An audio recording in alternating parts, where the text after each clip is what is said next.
ওকে, তো যাই হোক, আমরা শুরু করি। তো গুড ইভিনিং আবারও সবাইকে। শুনতে পাচ্ছ আমাকে সবাই? জি স্যার। আচ্ছা, তো আমরা পড়ছিলাম কোন জায়গায়?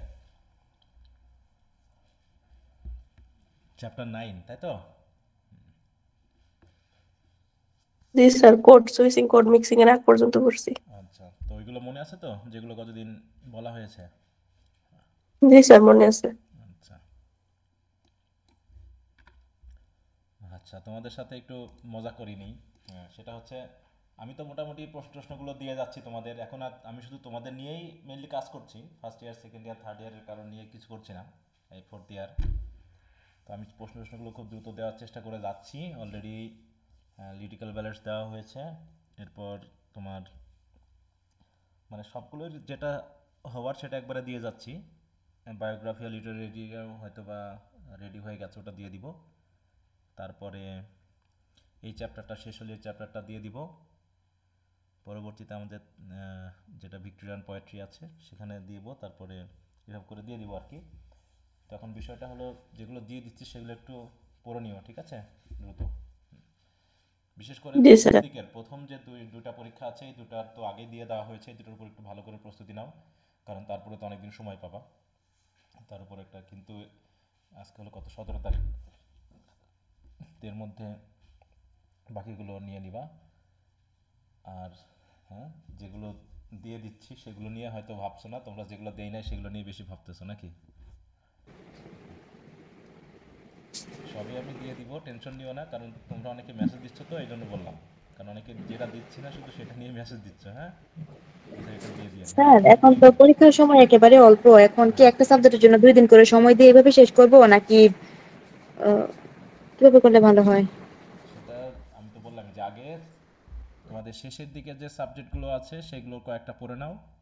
আর ওদিকে তো প্রথম দুটো সাবজেক্ট অনেক লিঙ্গুইস্টিক আগেই, আর হ্যাঁ ক্রিটিসিজম। হ্যাঁ, অনেক আগেই তো ওগুলো পড়ে দেওয়া ছিল, তাই না? প্রথম দুটো সাবজেক্টের ওইগুলো তোমরা হচ্ছে পড়া কেমন কার হয়েছে তা জানি না। ওগুলো হচ্ছে পরীক্ষার 1 সপ্তাহ, মানে বিশেষ করে প্রথম যে পরীক্ষাটা সেটা হয়তো আগে থেকে 5 দিন আগে থেকে শুরু করলা। কারণ ড্রামা তো সবার শেষ হয়ে যাওয়ার কথা নাকি, ড্রামার ব্যাপারটা, ড্রামা এবং জি পোয়েট্রি স্যার। মানে ওগুলো তো আগে থেকে দেওয়া আছে। জি স্যার। এই কয়দিনে হচ্ছে তোমাদের বিশেষ করে প্রোজেরটা তো আমি অলরেডি দিয়ে দিয়েছি। প্রোজটার ইয়াটা দেখতে থাকো। তারপরে হচ্ছে তোমার ওদিকে লিটারি ক্রিটিসিজম যেটা আছে সেটারও দিয়ে দিয়েছি, ওগুলো দেখতে থাকো। হ্যাঁ, যেটা এই যে লিঙ্গুইস্টিক্স পড়তেছি এটা দেখতে থাকো। হ্যাঁ, মোটামুটি এভাবে করে দেখে নাও। আর আমাদের যে একটা কোশ্চেন আছে না, ডেভিডেস নিয়ে, ওইটা একটু পরে দিন স্যার। আচ্ছা, দিবনি, সমস্যা নেই। হ্যাঁ, পড়াই দিবনি। আচ্ছা, তো যাই হোক, আমরা এটা আগে শেষ করি। ওদিকে আর ইয়ে না করে তোমাদের দিয়ে দিচ্ছি, তোমরা একটু দ্রুত পড়ে নিও। যেহেতু কমপক্ষে 2 মাস কম পাওয়া মানে অনেক কঠিন ব্যাপার। হ্যাঁ,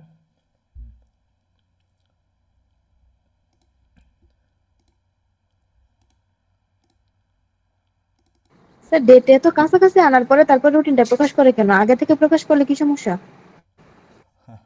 হয়তো চিন্তা ভাবনা করতে করতে টাইম চলে যায়, তাই জন্য। হুম, আচ্ছা। একটা রুটিনই তো আগে পরে একটা সিস্টেম কইরা দিব যাতে স্টুডেন্টরা বুঝতে পারে কত তারিখ থেকে শুরু হবে।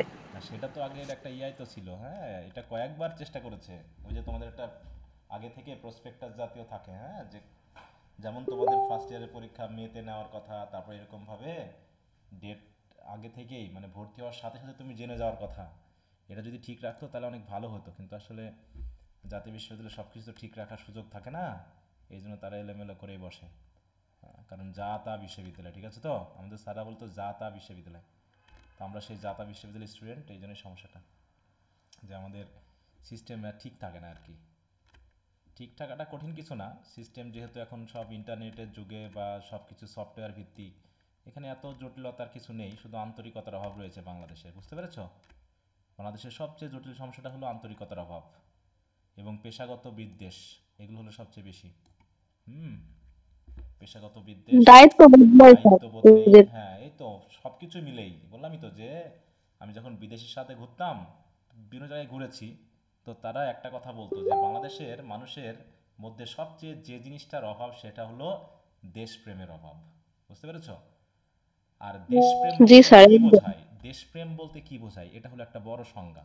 তা আমি জিজ্ঞাসা করছিলাম দেশপ্রেমটা কি জিনিস। দেশপ্রেম কি আসলে এটা কি? দেশকে ভালোবাসা? কিভাবে তুমি দেশকে ভালোবাসবা বলো? এই দেশকে ভালোবাসা মানে সেবা করার মধ্যে দেশের দিয়ে। মানুষকে ভালোবাসা এবং দেশের মানুষকে সঠিক সেবা দেওয়ার মানসিকতার চেষ্টা করা, এটাই। আজকে যে ধরনের খাদ্যে ভেজাল, আজকে শিক্ষিত অশিক্ষিত সবাই যেভাবে তার মানে সেবা দিতে গিয়ে ধান্দার মধ্যে আছে, ঠিক আছে, তো এই জায়গাটা মানে কোনো মানুষ নেই যে সঠিক সেবা দেওয়ার মেন্টালিটি নিয়ে আছে। হ্যাঁ, এই জন্যই মানুষ এই এই শর্তে তিনি কিন্তু দেশ মানে দেশপ্রেমের অভাব বলেছেন। এবং দেখুন, একটা জঙ্গল দেশ না, এটা অপরিষ্কার একটা দেশ, অপরিষ্কার দেশ। কোথায় কি ফেলে না ফেলে তার কোনো ঠিক নেই। হ্যাঁ, 5 তলা বিল্ডিং থেকে রাস্তার উপর ময়লা ছুঁড়ে ফেলছে না, এরকম আছে না? বলো। জি স্যার। রাস্তায় যে সেও হাঁটতে গিয়েও যে ময়লার মধ্যে পড়তে পারে, গন্ধটা যে অন্য লোকে রাখতে, সেটাও আমরা মনে করছি না। একদম মানে কি বলবো, দায় ছাড়া একটা ব্যক্তি। এই যে আর ঝাঁকুগুলোর মধ্যে গেলে তোমাদের পড়ার ক্ষতি হবে, আমি ওগুলো যেতে যাচ্ছি না, ওগুলো বাদ দাও, বললে পারে শেষ হবে না। এই ওয়াজ শুরু করলে শেষ হবে না, ও দরকার নেই। যাও, আজকে আমরা পড়বো হচ্ছে বাইলিঙ্গুয়ালিজম এবং মাল্টিলিঙ্গুয়ালিজম। তা গতদিন আমরা ভাষার সাথে রিলেটেড বেশ কিছু বিষয় আমরা শুনেছি, রেজিস্টার, ক্রিওল, তাই তো, তারপর ল্যাঙ্গুয়েজ, পিজিন, এগুলো বিষয় জেনেছি। প্রত্যেকটাই ভাষার সাথে রিলেটেড ছোট ছোট ছোট ছোট বিষয়, যেগুলো আমাদের মোটামুটি যারা লিঙ্গুইস্টস হতে চায়, তাই তো, বা হচ্ছে যারা ভাষাবিদ হতে চায়, তাদের এগুলো জানা দরকার। যেহেতু এখানে তোমাদের জন্য এটা জাস্ট এটা ইন্ট্রোডাকশন, এটা আর কি, এটা হচ্ছে ইন্ট্রোডাকশন। কিন্তু এর অনেক ডিপ স্টাডি রয়েছে, যারা স্টাডি করবে বা ভবিষ্যতে করতে চাবা বা পিএইচডি করবা, তখন আরও বিস্তারিতভাবে জানবা। এখানে জাস্ট একটা ইন্ট্রোডাকশন চলছে আর কি। তো বাইলিঙ্গুয়ালিজম এর কথা দিয়ে আমরা বুঝতে পারছি, বাই মানে হচ্ছে কি বলো? দুই না? দুই। হ্যাঁ, দুই, মানে দুটা ভাষা, তাই তো, দুটা ভাষাতে যার বিশেষ দক্ষতা থাকে তাকে আমরা বলি বাইলিঙ্গুয়ালিজম, আর যার দুইয়ের অধিক ভাষায় দক্ষতা থাকে তাকে মাল্টিলিঙ্গুয়ালিজম বলি। হ্যাঁ, তা হচ্ছে people across the globe for some practical realities like business, diplomacy, education, বিভিন্ন কারণে কি হয়, learn and use more than one language, একের অধিক কিন্তু ভাষা অনেকেই শিখে,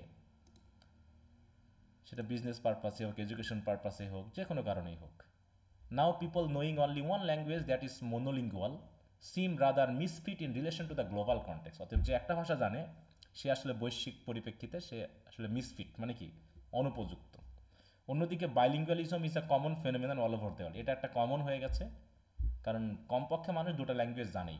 যারা মোটামুটি কিছুটা হায়ার এডুকেশন নিয়েছে তারাই মোটামুটি দুইটা ভাষা করে জানে। যেমন আমরা ইংলিশ ভাষা জানি নাকি এখন আপাতত, যারা ইংলিশ সাহিত্যে মানে ইংলিশ সাহিত্যে পড়ে তারা অন্তত আমরা মনে করি যে তারা জি স্যার। ইংরেজি ভাষাটা অন্তত জানে নাকি। মোটামুটি কমিউনিকেটিভ মানে কমিউনিকেশন করার জন্য মোটামুটি একটা ভাষা কিন্তু আমরা রপ্ত করেই নিতে যাচ্ছি বা করে নিচ্ছি আর কি। হ্যাঁ, এটা হচ্ছে ব্যাপার। তো বাইলিঙ্গুয়ালিজম হচ্ছে refers to the situation where individuals, দেখো, নো টু ল্যাঙ্গুয়েজেস, দুটা ভাষা অন্তত সে জানে এবং দুটাতে তার কম্পিটেন্স আছে। They have competence in both ল্যাঙ্গুয়েজে। শুধু জানা বলতে শুধু এই হিন্দি সিনেমা দেখে কিছু হিন্দি জানলেই কি হিন্দি ভাষা শেখা হয়ে যায় বলো? হুম।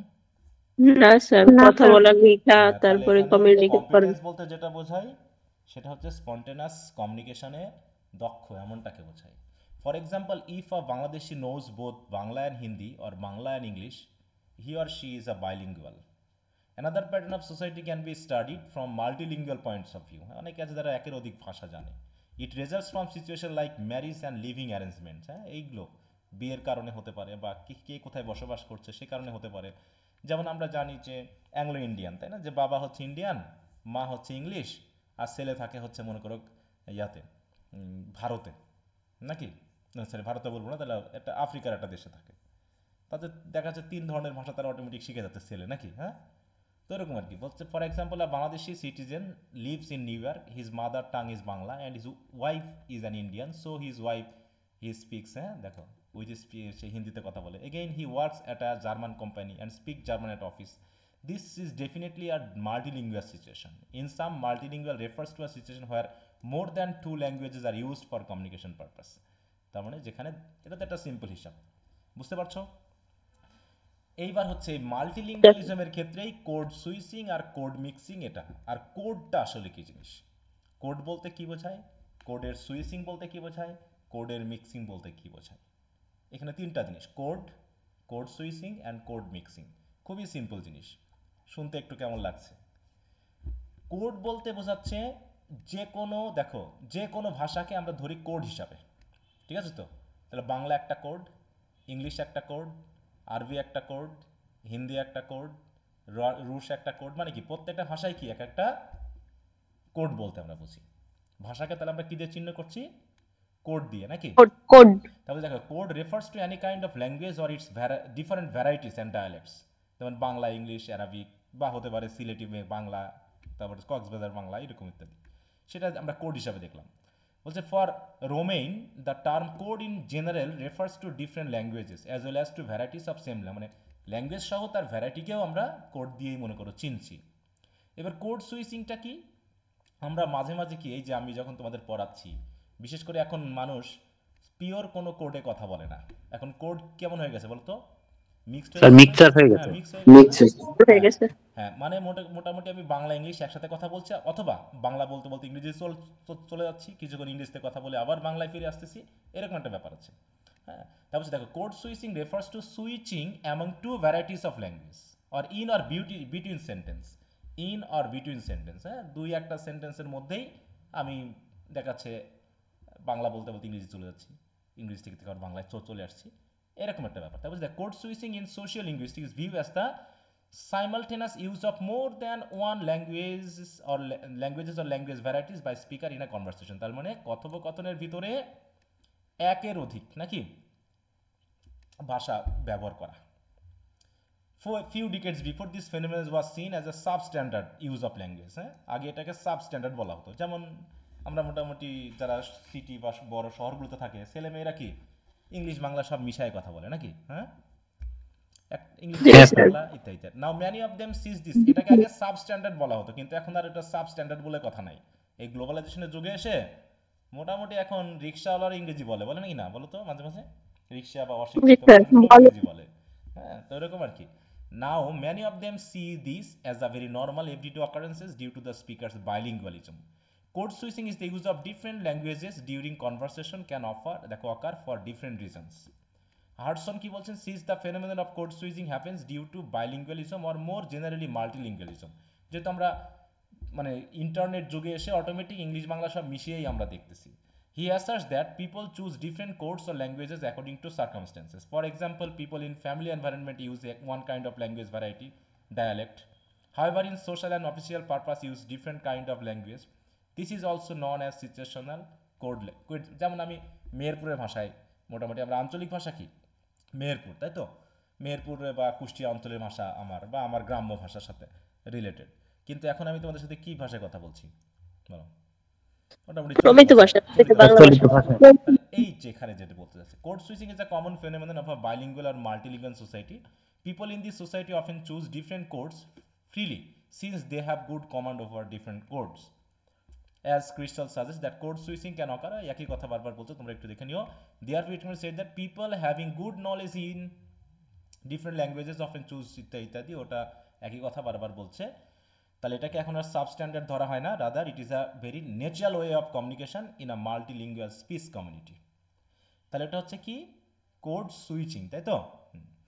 এবার হচ্ছে কোড মিক্সিং। তাহলে mixing codes or code mixing is another aspect of a bilingual R multilingual speech. In code mixing the speaker use different languages to maintain his communication. One very relevant example of code mixing, যেমন I came to see your amma, এটা হচ্ছে কি code mix হয়ে গেছে নাকি? Switching মানে হচ্ছে আমি এখন কিসে কথা বলছি, এখন আমি কি গ্রাম্য ভাষায় কথা বলছি না চলিত ভাষায় কথা বলছি? চলিত ভাষায়। চলিত ভাষায়। এটা হচ্ছে কি আমি সুইচ করে নিয়েছি। তাহলে আমি আমার বাবার সাথে কথা বললে কি ভাষায় কথা বলতাম? স্যার গ্রাম্য ভাষা। আঞ্চলিক ভাষা। তখন আমি সুইচ করে হ্যাঁ আমার ওই কোডে চলে গেছি। মানে যখন আমি যে কোডে কথা বলবো সেইখানে কোনো মিক্সিং ঘটবে না, সেটা হচ্ছে সুইচিং ঘটবে, ঠিক আছে তো? এখন যদি আমি তোমাদের সাথে ইংরেজিতে কথা বলা শুরু করি, তাহলে ইংরেজিতে কথা বলবো, আমি কোনো বাংলা কথা বলবো না, ঠিক আছে? তাহলে তখন কি আমি বাংলা থেকে সুইচ করে কিসে নিয়ে গেছি? ইংলিশে নিয়ে গেছি। আবার কিছুক্ষণ পর ইংলিশে কথা বলার পর আমি করছি কি আবার বাংলাতে ফিরে আসছি। তাহলে যখন যে ভাষায় কথা বলবো সেখানে অন্য কোনো ভাষা আমি ইউজ করব না। মানে যখন যেটাতে আমি কিন্তু দুই তিনটা জানি, যখন যেটা প্রয়োজন সেটাকে আমি সুইচ করে আমার কমিউনিকেশনটা চালাবো। কথা বুঝতে পারছো? কোড মিক্সিং আর কোড সুইচিং যেন মিক্স না হয়ে যায়, এলোমেলো না হয়ে যায়। কোড মিক্সিংটা হচ্ছে সেন্টেন্সের মধ্যেই বাংলা ইংলিশ ঘুরিয়ে পেঁচিয়ে বলা। কথা বুঝতে পারছো? যেমন এখানে কি হচ্ছে, একটা সেন্টেন্সের ভিতরে কি কি আমি আবার বাংলাও ঢুকাইছি ইংলিশের ভিতর, ঠিক আছে? তো এইটাকে বলা হচ্ছে কি মিক্সিং, মিক্স করে ফেলা, একটা সেন্টেন্সের ভিতরেই ভিন্ন ভিন্ন ভাষার শব্দ জড়িয়ে ফেলা, বুঝনি? হ্যাঁ জি স্যার। স্যার, বুঝতে পারছি। তাই বলছে দেখো, তাই mixing codes or code mixing is another aspect এটা, হ্যাঁ। তাই বলছে দেখো, here the speaker has mixed Bangla with English. Code mixing occurs when the speaker feels that one single code is not sufficient to convey his message, হ্যাঁ। He chooses another code which he feels more appropriate to continue his conversation. এটা একটু বেশি চলে আমাদের ভিতর নাকি, মানে code mixing আমরা একটু বেশি করি, কোড জি স্যার। সুইচিং হয় না। আবার একই সাথে কোড মিক্সিং সুইচিং দুটাই চলছে এরকম আর কি। যে আমি যখন এই যে চলিত ভাষায় কথা বলছি, মানে আমি এখন কোড সুইচিং করেছি, আমি এখন আঞ্চলিক ভাষায় কথা বলছি না, কিন্তু এই চলিত ভাষা বলতে গিয়েই আমি কি করছি বলো, অন্য ভাষা ব্যবহার করছি। এই যে ব্যবহার Mix না করি। বলে বলছি কি, আমি বলে অন্য ভাষা ইউজ করছি, বলতে পারি না? বলো। জি স্যার, স্যার। কোড আমি মিক্সিং হয়েছে। তোমাদের সাথে কথা বলতে গিয়ে আমি ইংলিশ ল্যাঙ্গুয়েজ ইউজ করছি, এই দেখো ইংলিশ ল্যাঙ্গুয়েজ ইউজ করছি, তোমাদের সাথে কথা বলতে আমি ইংলিশ ল্যাঙ্গুয়েজ ইউজ করছি, হ্যাঁ। তোমরা ইংলিশ লিটারেচার পড়তেছো, হ্যাঁ, ইংলিশ ল্যাঙ্গুয়েজ পড়তেছো, আমি কিসে কথা বললাম? কোড মিক্সিং আর code code switching, mixing, sir code mixing. Mixing sir. Code mixing এ। তো এরকমটা এখন হয়ে যায়, বিশেষ করে ইংরেজি সাহিত্য পড়তে গিয়ে আমাদের একটু ঝামেলা বেশি হয়, না পিওর ইংলিশ হয় না পিওর বাংলা হয়ে যায় নাকি, হ্যাঁ। স্যার চলিত ভাষায় বলতে বলতে আঞ্চলিকতা চলে আসলে ওইটাকে কি বলবে? এটা হচ্ছে না, তোমার হচ্ছে মিক্সিং এ চলবে যদি তুমি একদম মিক্স করে কথা বলো। আর যদি মনে হয় কিছুক্ষণ তুমি আঞ্চলিকতায় বললা, মনে করো তুমি আছো তোমার অফিসে, তোমার মনে করো তোমার এক কলিগ তোমার বাড়িতে বেড়াতে গেছে, ঠিক আছে? জি স্যার। তোমার অফিসের কোনো একটা কলিগ তোমার বাড়িতে বেড়াতে গেছে, তুমি যখন কলিগের সাথে কথা বলছো তখন তুমি চলিত ভাষায় কথা বলছো তোমার বাড়িতে থাকা অবস্থায়। আবার যখন তুমি তোমার মায়ের সাথে কথা বলছো তখন তুমি আবার আঞ্চলিক ভাষায় কথা বলছো, তখন কি এটা কোড মিক্স হয়নি কিন্তু, জি স্যার, এটা সুইচিং হয়েছে। কোড সুইচ হয়েছে। হ্যাঁ এটা সুইচিং হচ্ছে, এখানে কিন্তু কোনো মিক্স হয়। কিন্তু এই তোমার মনে করো কোড সুইচিং করেও তুমি আবার কোড মিক্সিংও করতে পারো। তুমি যখন অফিসিয়াল তোমার কলিগের সাথে যখন কথা বলছো তখন দেখা যাচ্ছে তুমি ওর সাথে ইংলিশ বাংলা মিলে কথা বলছো, চলিত বাংলায় বলতেছো কিন্তু তুমি তার সাথে ইংলিশও ইউজ করছো দুই চারটা। এই যে আমি যেমন কথা বলছি তোমাদের ইউজ বলছি না, হ্যাঁ। তো এটা কি, জি স্যার। আমি এখন বাংলায় বলছি, আমি কিন্তু বাংলায় কথা বলছি, এখানে কিন্তু পিওর ইংলিশটা আমি কথা বলিনি, আমার এখন কিন্তু কোড মিক্সিং চলতেছে, আমি কিন্তু কোড সুইচিং করি নাই, এখনো করেছি। না স্যার, বুঝতে পারছি স্যার। মানে ওই ভাষাতে কথা বলবো এটা। তাই বলছে code mixing happens mostly at the words and phrase level, এই যে বলছে ওয়ার্ডস বা ফ্রেজ লেভেলে ঘটে। Das code mixing is more inter sentimental, এটা একটু মানে সেন্টিমেন্টের ব্যাপার, বুঝতে পারছো? এখানে ঘটেই যায় অটোমেটিক। দ্রুত কনভারসেশন করতে গিয়ে দেখবে যে গালিগালা এটা ওটা একটু আবেগী হয়ে গেলে ইংলিশ বাংলা সব মিশে আমরা বলে ফেলি। Though code mixing is often found in natural conversation, it is badly perceived by many linguists. অনেকে এটাকে খারাপ বলে থাকে। One problem with code mixing is to maintain linguistic properties appropriately like syntax, inflection or so on. হ্যাঁ, এখানে হচ্ছে একটা problem যে আমরা সিনট্যাক্সগুলো হয়তো ভালো মতো মানে ব্যবহারের ক্ষেত্রে আমরা বিষয়গুলোকে ফিল করি না। এই যে দেখো আমি কি বলছি, ব্যবহার করতে গিয়ে আমরা কিন্তু ঠিক মতো ফিল করি না নাকি, হ্যাঁ। জি স্যার। মাঝে মাঝে মিস্টেক হয়ে যায় নাকি, মাঝে মাঝে মিস্টেক হয়ে যায়, তারপরে আমাদের কারেক্ট করে নিতে হয় নাকি। আসলে এটা মিক্স না, এটা আমাদের স্টাইলে আমাদের এক একজনের ইডিওলেক্ট এটা। তাহলে এটা হচ্ছে কোড মিক্সিং। তা হচ্ছে however it is found in conversation people usually mix code mixing is strongly viewed in different ads তো বেশি হয়, হ্যাঁ, বিশেষ করে এখন তো আরো বেশি হয়। In Bangladesh we often see the mixing of Bangla and English. Sometimes it is perceived that in some cases the mixing is rather inevitable, মানে এটা হয়ে গেছে আর কি, কারণ শহরে মানুষ একটু ইংলিশে কথা বলে, এবং বিশেষ করে ইংলিশ মিডিয়াম স্কুলে যদি কোনো স্টুডেন্ট পড়ে তার অবস্থা তো আরো কঠিন নাকি, হ্যাঁ, সে বাড়িতে এসে সে পিজিন হয়ে যায়, বুঝতে পারছো? জি স্যার, কথায় কথায় লাইক বলে। হ্যাঁ, কথায় কথায় লাইক বা সাপোজ নাকি, হ্যাঁ স্যার লাইকটাই বেশি বলে। আচ্ছা ওকে, তাহলে কি বুঝতে পারছো কোড কি জিনিস? কোড হচ্ছে কি ওই ভাষাটাকে বোঝাচ্ছে, তাই তো, একটা ভাষা, সেটা ডায়ালেক্ট হোক অথবা আপনি ল্যাঙ্গুয়েজ লেভেলের হোক। কোড সুইচিং হচ্ছে যে কোনো একটা ডায়ালেক্টে বা ভাষাতে কথা বলা, বলতে বলতে আরেকটাতে চলে যাওয়া এবং কিছুক্ষণ ওটা নিয়ে কথা বলা, এরকম। আর মিক্সিং হচ্ছে দুই একটা ভাষা ওর ভিতরে জড়িয়ে পেঁচিয়ে বলা, এইটা তিনটা বিষয়। এগুলো দিয়ে শর্ট কোশ্চেন আসে, ব্রিফ কোশ্চেন আসে, ব্রড কোশ্চেন। হ্যাঁ বলো। এক্ষেত্রে এগুলা যদি বাঙালি মানে বাংলাদেশের ভাষা হয়, যেমন সিলেটি, তারপর মেহেরপুরের বললামই তো, যেরকম হ্যাঁ, আছে এটাও এগুলো এটাও এটা মিক্সিং হয় তাহলে এটাও তুমি এখন কোড সুইচিং, বা আমি তো ওটা বললাম, ডায়ালেক্ট তো বললাম, ডায়ালেক্ট কি জিনিস, এটা তো ডায়ালেক্টের মধ্যেও হতে পারে, হতে পারে না? যে এখন হ্যাঁ তুমি সিলেটের মানুষ কিন্তু তুমি কক্সবাজারের ভাষাও জানো, তো তুমি যখন কক্সবাজারের কাছে তখন তুমি কক্সবাজারের কথা বলতেছো, তখন এটাও কোড। এই সিলেট, ওটা তো বললাম যে ডায়ালেক্টও একটা কি কোড না, ডায়ালেক্ট, রেজিস্টার, ও সবই এক একটা কোড, এগুলো তো এখন তো বলাই হলো নাকি, খেয়াল করনি? আমি তো ওই জন্য কথাটা আমি খেয়াল বলে, করছি। হ্যাঁ, এখানে তো বলাই হয়েছে যে কোড বলতে এখানে শুধু ল্যাঙ্গুয়েজকে বোঝায়নি, এর বিভিন্ন ভ্যারাইটিকেও বুঝিয়েছে। দেখো এই যে লেখা আছে, জি স্যার, কোড প্রথমে বলছেন। Refers to any kind of language or it's different varieties or dialect. সেটা যেটাই হোক, ভ্যারাইটি হোক, ডায়ালেক্ট হোক, সব হোক, বাংলা ভাষার মধ্যেও যে ডায়ালেক্টগুলো আছে সেগুলো এক একটা কোড। তুমি একটা কোড হিসাবে দেখে ওর সাথে মিক্স করছো না সুইচ করছো সেটাকে তোমাকে ইন্ডিকেট করতে হবে, ঠিক আছে? জি স্যার। এবার বলছে ডায়গ্লসিয়া। ডায়গ্লসিয়া আবার কি জিনিস দেখো, আমরা আইসোগ্লস পেয়েছি নাকি? জি স্যার। জি স্যার। মানে এখানে ইনফরমেশন বেশি, হ্যাঁ, এখানে ছোট ছোট অনেক ইনফরমেশন বেশি, প্যাঁচ লাগাতে লেগে যেতে পারে, এই জন্য একটু সাবধান হতে হবে। হচ্ছে the use of language in, কিন্তু সাইকোলিঙ্গুইস্টিকের থেকে সহজ। বলো। সাইকোলিঙ্গুইস্টিকের থেকে সহজ এটা। এটা এখানে, হ্যাঁ, সাইকোলিঙ্গুইস্টিক্স খুব কঠিন লাগছে। না স্যার, ওটাও কঠিন না, কিন্তু এটা আরো বেশি ইজি ওটার থেকে। আচ্ছা, সমস্যা নেই, সবই ইজি, এখানে কঠিনের কি হলো বলো? এখানে কোনোটাই কঠিন না, যেহেতু প্র্যাকটিক্যাল সবকিছু। হ্যাঁ, আমাদের প্র্যাকটিক্যাল জীবনেরই ব্যাপারটা আমাদেরকে আবার নতুন করে গুছিয়ে বলতেছে আর কি, ঠিক আছে? স্যার ওই যে সাইকোলিঙ্গুইস্টিক্সে অ্যাসিমিলেশন এলিশন টাইপের জিনিসগুলা লিখতে হয়, যে ওই জিনিসগুলো একটু কঠিন লাগে স্যার। একটু ভালো করে পড়বা, বুঝে বুঝে পড়লে কঠিন লাগবে না, আর যদি না বুঝে পড়ো তাহলে কঠিন লাগবে। দেখো এই যে কোড সুইচিং, কোড মিক্সিং, কি যেন মনে হচ্ছিল, তাই না? এটা যদি মনে তুমি না পড়ে যদি পরীক্ষায় আসতো তাহলে কেমন হতো? ভাই রে, কোড এটা কি জিনিস? ভয়ঙ্কর। হ্যাঁ, তার ভয়ঙ্কর মাথা লাগতো। হ্যাং হয়ে যেত। হ্যাঁ, যে কোড সুইচিং, আরে রে রে রে, কি আসছে এগুলো? হ্যাঁ, তো কঠিন হয়েছে কোশ্চেন খুব, ঠিক আছে, খুব কঠিন কোশ্চেন হয়েছে। যে হোয়াট ইজ কোড যদি আসে তাহলে কঠিন কোশ্চেন হয়েছে, অনেকের কাছে কঠিন হবে, কারণ এগুলো না পড়ার কারণে, নাকি না বুঝার কারণে। আচ্ছা, যাক। জি The use of language in society is diverse. In formal occasion, we have one kind of language. দেখো আসলে এই যে তোমরা থার্ড ইয়ারে ফোর্থ ইয়ারে, এখানে আসলে তোমাদের প্রাইভেট পড়া লাগে না, বুঝতে পেরেছো? আমার তো মনে হয় যেটা তোমরা নিজেরাই এখন পড়ার যোগ্যতা রাখো আর কি, নিজে নিজেই। এখন সমস্যাটা হচ্ছে, স্যার, ক্লাস করলে পড়া লাগতো না।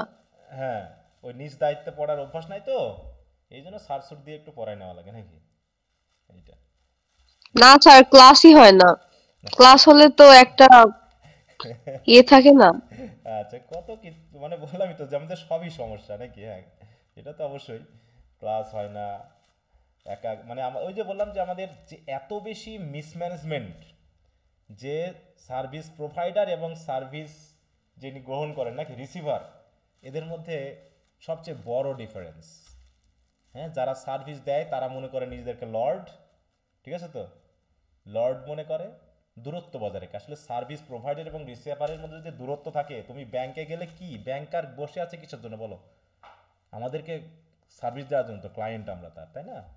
তো এখন সে যদি নিজেকে বস মনে বসে আর আমরা যদি হয়ে যাই আতেল কিছু তাহলে তো সমস্যা নাকি? হ্যাঁ, তো এরকম জি ডাক্তারের কাছে রোগী যদি হয়ে যায়, হ্যাঁ, অথচ সেটা তো সার্ভিস রিসিভার, সেমনি টিচারদের কাছে স্টুডেন্টরা যদি বাড়তি বোঝা হয়ে যায় তাহলে তো সমস্যা।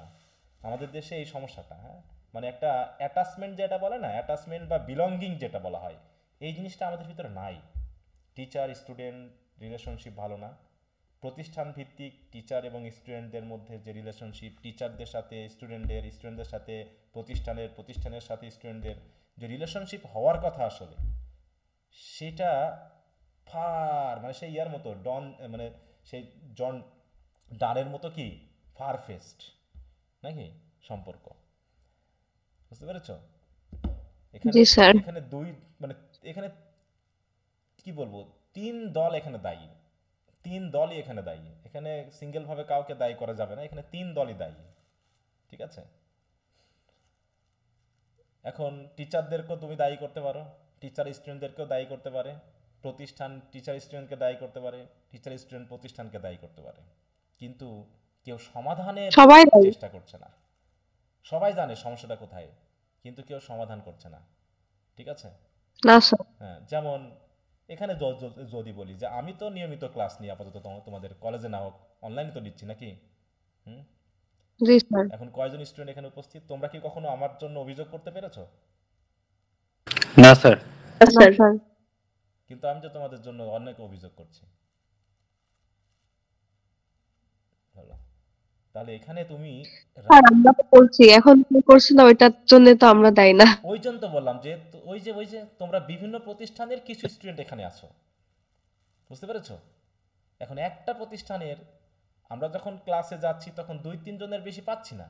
কিছু স্টুডেন্ট আবার টিচারদের দায়ী করছে যে টিচাররা ক্লাস নিচ্ছে না, আবার টিচাররা যখন ক্লাস নিচ্ছে তখন স্টুডেন্ট পাচ্ছে না। এখন কোন কলেজের কি অবস্থা তা জানি না, আমার কলেজ দিয়ে আমি যেটা বিবেচনা করতেছি, হ্যাঁ, যে আমরা মোটামুটি যতগুলো ক্লাস নিতে পারি আমরা নেওয়ার চেষ্টা করি, কিন্তু স্টুডেন্টের সংখ্যা 3-4 জন 5 জনের বেশি পাই না। যারা নিয়মিত ক্লাস করে তারা জানে যে আমরা কতটুকু ক্লাস নিচ্ছি বা কি হচ্ছে। ঠিক আছে তো? আর জি স্যার, সেম সমস্যা আমাদের কলেজেও। বাকিরা সে বাড়িতে থেকে দোষাদোষির ভিতরে আছে যে স্যাররা ক্লাস নেয় না, আর স্যাররা আছে আমরা ক্লাস নিয়ে স্টুডেন্ট পাই না। এই অভিযোগের ভিতরে জীবনটা চলতেছে আর কি। ঠিক আছে তো? এই হচ্ছে তো ডেকেও নিয়ে স্যার যেতে আমরা পারি না সেকেন্ড আমার ইয়ার ফ্রেন্ডের। হ্যাঁ, তোমরা ডেকেও নিয়ে যেতে পারো না, বলবো তো কেউ কেউ ক্লাস করে, স্টুডেন্টরা নিজেরাই বলে যে এখন নাকি ক্লাস করলে ওদেরকে আতেল বলে, ক্লাস নাকি করতে নাই। ঠিক আছে? স্যার আমরা সেকেন্ড ইয়ারে অনলি 7টা ক্লাস পাইছিলাম। এবার টেস্টের যখন রুটিন দিয়ে দিছে, এবার তার আগে আমরা ক্লাসে গেছি। এবার তখন ম্যাম বলতেছে কি যে কি কি শেষ হয় নাই বলো। এবার অনেক স্টুডেন্ট বলতেছে যে ম্যাম এই এই শেষ হয় নাই। ম্যাম তখন কি করতেছে যে মানে যদি সাপোজ একটা পোয়েমের নাম নিচ্ছে, নিয়ে বলতেছে কি এই যে এই পোয়েমের স্টোরি এই এই এই তো শেষ হয়ে গেল সিলেবাস, মানে এইভাবে মানে সে ওইভাবে কভার করে দিচ্ছে। একদিনে এক ক্লাসে সে 4-5টা পোয়েম বা 4-5টা প্রোসের নাম নিয়ে বলছে কি এই যে স্টোরি এইভাবে শেষ হয়ে গেছে এইভাবে। না, ওটা এখন হচ্ছে, কিন্তু যেমন আমাকেও করতে হচ্ছে, এখন কিছু করার নেই। সেম অবস্থা। আমাকেও তো করতে হচ্ছে না? বলো, একটা নির্দিষ্ট টাইম ছিল, তারা এখন টাইমের কমপক্ষে 2 মাস কি কি করেছে কেড়ে নিয়ে এখন তাহলে 2 মাসের পড়াটা কে তোমাকে কাভার করে দিবে বলো? তাও তো আমরা ফার্স্ট গেছি, যদি আরো ওই ফার্স্টটা না যেতাম তাহলে আরো কি দশাটা হতো বলো তো? হ্যাঁ, জি স্যার। মানে ওই দশাটা কি হতো?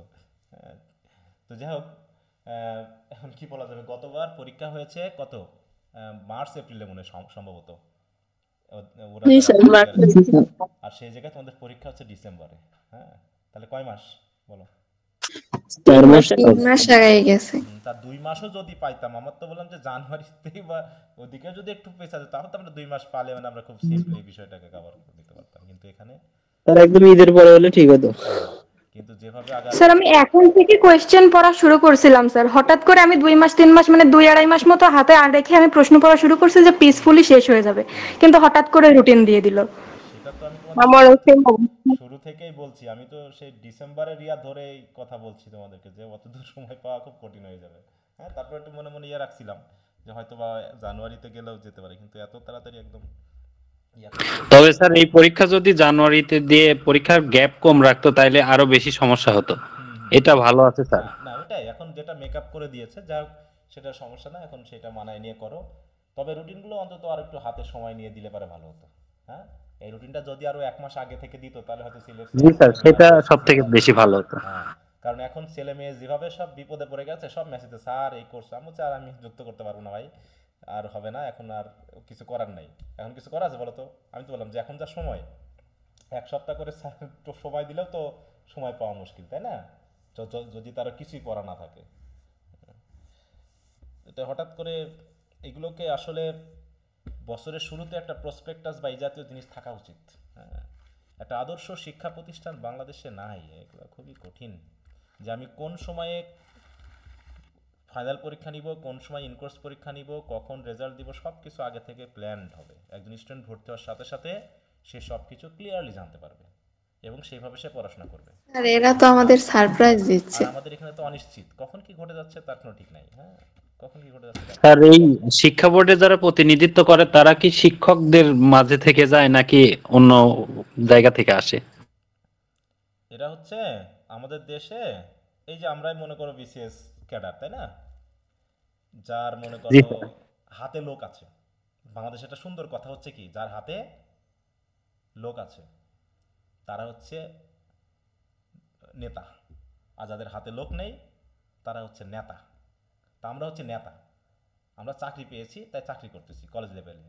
আর আমাদের যাদের দেখেছে আমাদের মানে কি মেরিট লিস্টের শেষের দিকে কিন্তু হাতে নেতা আছে, সে দেখা গেছে এই প্রশাসনিক লেভেলে গিয়ে বসে আছে। বুঝতে পারছো? এই জি বিসিএস স্যার। থেকেই ওরা যায় এবং ওদের আজীবন তারা ওখানে বসে থাকে আর আমরা শিক্ষকতাই করি। এবং এখানে একটা হচ্ছে কি, ওই প্রশাসন লেভেলের সাথে এই ফিল্ড লেভেলের কোনো যোগাযোগ নেই। বুঝতে পেরেছো যে ফিল্ড লেভেলে কি ঘটে আর ওরা চেয়ারে বসে কি দেখে বা বোঝে, এই দুটা কোনো লিঙ্ক হয় না। এই জন্যই সমস্যা। সেই জন্যই স্যার এই সমস্যাগুলো হয়। হ্যাঁ, যে আমরা শিক্ষকরা যা বুঝছি আর ওরা ওখানে চেয়ারে বসে যা বুঝতেছে এর মধ্যে কোনো লিঙ্ক হয় না। আমরা প্রতিনিয়ত সাজেস্ট করতেছি এটা করা হোক ওটা করা হোক, কিন্তু ওরা ওদের মতো করে বুঝতেছে আর আমরা আমাদের মতো করে ফিল্ড লেভেলে স্টুডেন্টদের সাথে মিশে বুঝতেছি, দিয়ে দুটার মধ্যে কোনো লিঙ্ক হচ্ছে না। বুঝতে পেরেছো? জি স্যার। এইটা। আর এই যে বললাম যে যে যে ধরনের ম্যানেজমেন্ট চলছে, এই যে খাতা দেখা নিয়েও দেখা যাচ্ছে সারা জীবন অনার্স লেভেলে কলেজে পড়াই না, অনার্স লেভেলে কথা পড়াই না, কিন্তু ওই দেখা যাচ্ছে টাকা পয়সা দিয়ে খাতা নেয়। কারণ এক একটা খাতার ইয়া হচ্ছে মনে করো 50 টাকা করে, হ্যাঁ 50 টাকা করে খাতা। তা কেউ যদি 300টা খাতা পায় তাহলে মোটামুটি 2 সপ্তাহের মধ্যে খাতা দেখে টেকে সে মোটামুটি 10-15 হাজার টাকা 12 হাজার টাকা সে ইনকাম করে ফেলতে পারে। এরকমভাবে যদি সে মোটামুটি বছরে যদি 5টা খাতা দেখে তাহলে কত টাকা ইনকাম হচ্ছে তার বলো? 5টা ইয়ারে খাতা যদি দেখে তাহলে কত? স্যার 60,000 টাকা, 60,000 টাকা। 70-75 হাজার টাকা কিন্তু তার ইনকাম হয়ে যাচ্ছে। আমরা স্যার সেটা নিয়ে যদি পেপার দেখে তাহলে পেপার ভালো করে দেখে না, সেটা সমস্যা কি? বলছি যে এটা একজনের জন্য ইনকামের সোর্স আর একজনের জন্য এটা জীবনের সোর্স, নাকি? হ্যাঁ, আবার আমরা রিচেকের জন্য অ্যাপ্লাই করে 1200 টাকা সাবজেক্ট দিয়ে কতগুলো টাকা চলে যায়। তা সেটা তো বলছি। তাহলে এই যে এখানে তাহলে এই কাজ করা উচিত যে যে টিচারদের খাতাতে ফেলের স্টুডেন্ট যদি রেজাল্ট পাশের আসে তাহলে সেই টিচারদের খাতা দেখানো বন্ধ করে দিতে হবে এবং স্টুডেন্টের টাকা ফেরত দিতে হবে এবং ওই টিচারকে জরিমানা করতে হবে বা শাস্তি দিতে হবে। জি স্যার, এগুলা করার দরকার। হ্যাঁ, যে স্টুডেন্টের রেজাল্ট পরিবর্তন হওয়ার সাথে সাথে তার রেজাল্টের সাথে তার টাকা বিকাশে ফেরত যাবে, কারণ এটার জন্য স্টুডেন্ট দায়ী ছিল না। কিন্তু যদি তার রেজাল্টটা পরিবর্তন না হয় তখন তার টাকাটার ব্যাপারটা আলাদা করতে পারে। কিন্তু সে টাকা দিয়ে তার রেজাল্ট মানে ভুল করলো আরেকজন আর আমি টাকা দিয়ে তাকে দিয়ে আবার দেখাই নিচ্ছি, হ্যাঁ এরকম করে তো সে ইচ্ছা করে ভুল করবে, এতদিন পর করবে না? জি স্যার। হ্যাঁ, আসলে স্যার ভিতরে কি ঘটছে সেটা আমরা বুঝতে পারতেছি না। আসলে কি এটা টিচারদের দোষ নাকি বিশ্ববিদ্যালয়ের দোষ নাকি এটা আরো খতিয়ে দেখা উচিত, গভীরভাবে খতিয়ে দেখা উচিত। কারণ এত ভেজাল তো ঘটার কথা না, এত স্টুডেন্ট ফেল করাই দিচ্ছে আবার খাতা দেখায় আবার রেজাল্ট ভালো হয়ে যাচ্ছে, এটা আসলে ব্যাপারটা কি? হ্যাঁ স্যার A+ পর্যন্ত একটা পাস। প্রশ্ন ছিল। হ্যাঁ, তো এখানে কিছু একটা এখানে ব্যবসা ভাব কিছু স্যার। একটা স্ক্যাম তো আছেই, এতটা হতে পারে না। কারণ আমরা তো দেখছি, আমরা তো খাতা দেখছি, ঠিক আছে না, বা আমরা তো যে বিষয়গুলো ইয়া করছি সেগুলো দেখছি, কিন্তু এত তো হওয়ার কথা না যেভাবে আমরা মোটামুটি দেখছি। আবার এটাও আমি জানি না যে পরিমাণ আমরা আশেপাশে পাচ্ছি বা কি পরিমাণ পাচ্ছি এটা আবার কতটুকু পার্সেন্টেজে কতটুকু সেটাও একটা দেখার বিষয়। হ্যাঁ, যে হয়তো দেখাচ্ছে 1000 জন বা 1 লাখ হচ্ছে রিজেক্ট দিয়েছে, তার ভিতরে হয়তো 5000 বা 7000 পরিবর্তন হচ্ছে। এটারও আবার স্যার এটাও একটা ফ্যাক্টর, কারণ এখন ইন্টারনেটের যুগ তো, এখন যেটাই হচ্ছে সরাসরি লাইমলাইনে চলে এখন আসতেছে। কতটুকু হচ্ছে কি হচ্ছে বুঝতেছ না, অনেক কিছু এর ভিতরের ব্যাপার আছে, সেগুলো না বুঝে তো কথা কওয়া যাবে না। কারণ স্ক্যামের ব্যাপার হতে পারে বা হচ্ছে যে পরিমাণ হচ্ছে তার থেকে বেশি ফলাও হচ্ছে বেশি। হ্যাঁ, এতে দেখাচ্ছে টিচাররা মানে সব ক্ষেত্রে টিচারদের দোষ হয়ে যাচ্ছে, এটা হলো সবচেয়ে বড় বিষয়। শিক্ষা প্রতিষ্ঠান কেন্দ্রিক সবচেয়ে দোষ হচ্ছে টিচারদের, যা কিছু ঘটে যায়। কিন্তু এই প্রক্রিয়ার মধ্যে টিচার বাদেও আরো 4-5টা ধাপ আছে, ঠিক আছে, টিচার বাদেও আরো 4-5টা ধাপ আছে, কিন্তু কেউ ওই ধাপের কথা না, সবাই মোটামুটি টিচারদের বাস দিতে পারলেই মোটামুটি খুশি হয়ে যাচ্ছে। তারা তো যারা বোর্ড তারা তো টিচারদের দোষই দেয়, বলে যে আমাদের ইন কোর্সের পেপার দেখে টিচার, তারপরে মেইন পেপার দেখে টিচার, তার রেজাল্ট খারাপ হলে এটা টিচারের দোষ। হ্যাঁ, তাহলে সেই টিচারকে তাহলে দিচ্ছে কেন? আমার কথা হলো সেই টিচারকে তাহলে খাতা দেবে কেন? তাহলে নতুন টিচারদের দিবে বলো। যার মনে হচ্ছে না যে 300 খাতা দেখছে তার তার ভিতরে তার 100 খাতারই হচ্ছে রিচেক দিয়ে দেখা গেলো পরিবর্তন হয়ে গেছে, তাহলে পরের বার থেকে তাকে কোনো খাতা দেওয়া হবে না, সে বাদ। এবং তাকে জরিমানা করতে হবে এবং ওই স্টুডেন্টের টাকা ফেরত দিতে হবে তাকে। কথা হলো এরকম। স্যার যে যারা খাতা চ্যালেঞ্জ করে তাদেরকে আসলে খাতা দেখে নাকি এমনিতেই আপনার হচ্ছে খালি নাম্বার চেক দেয় না, এটা?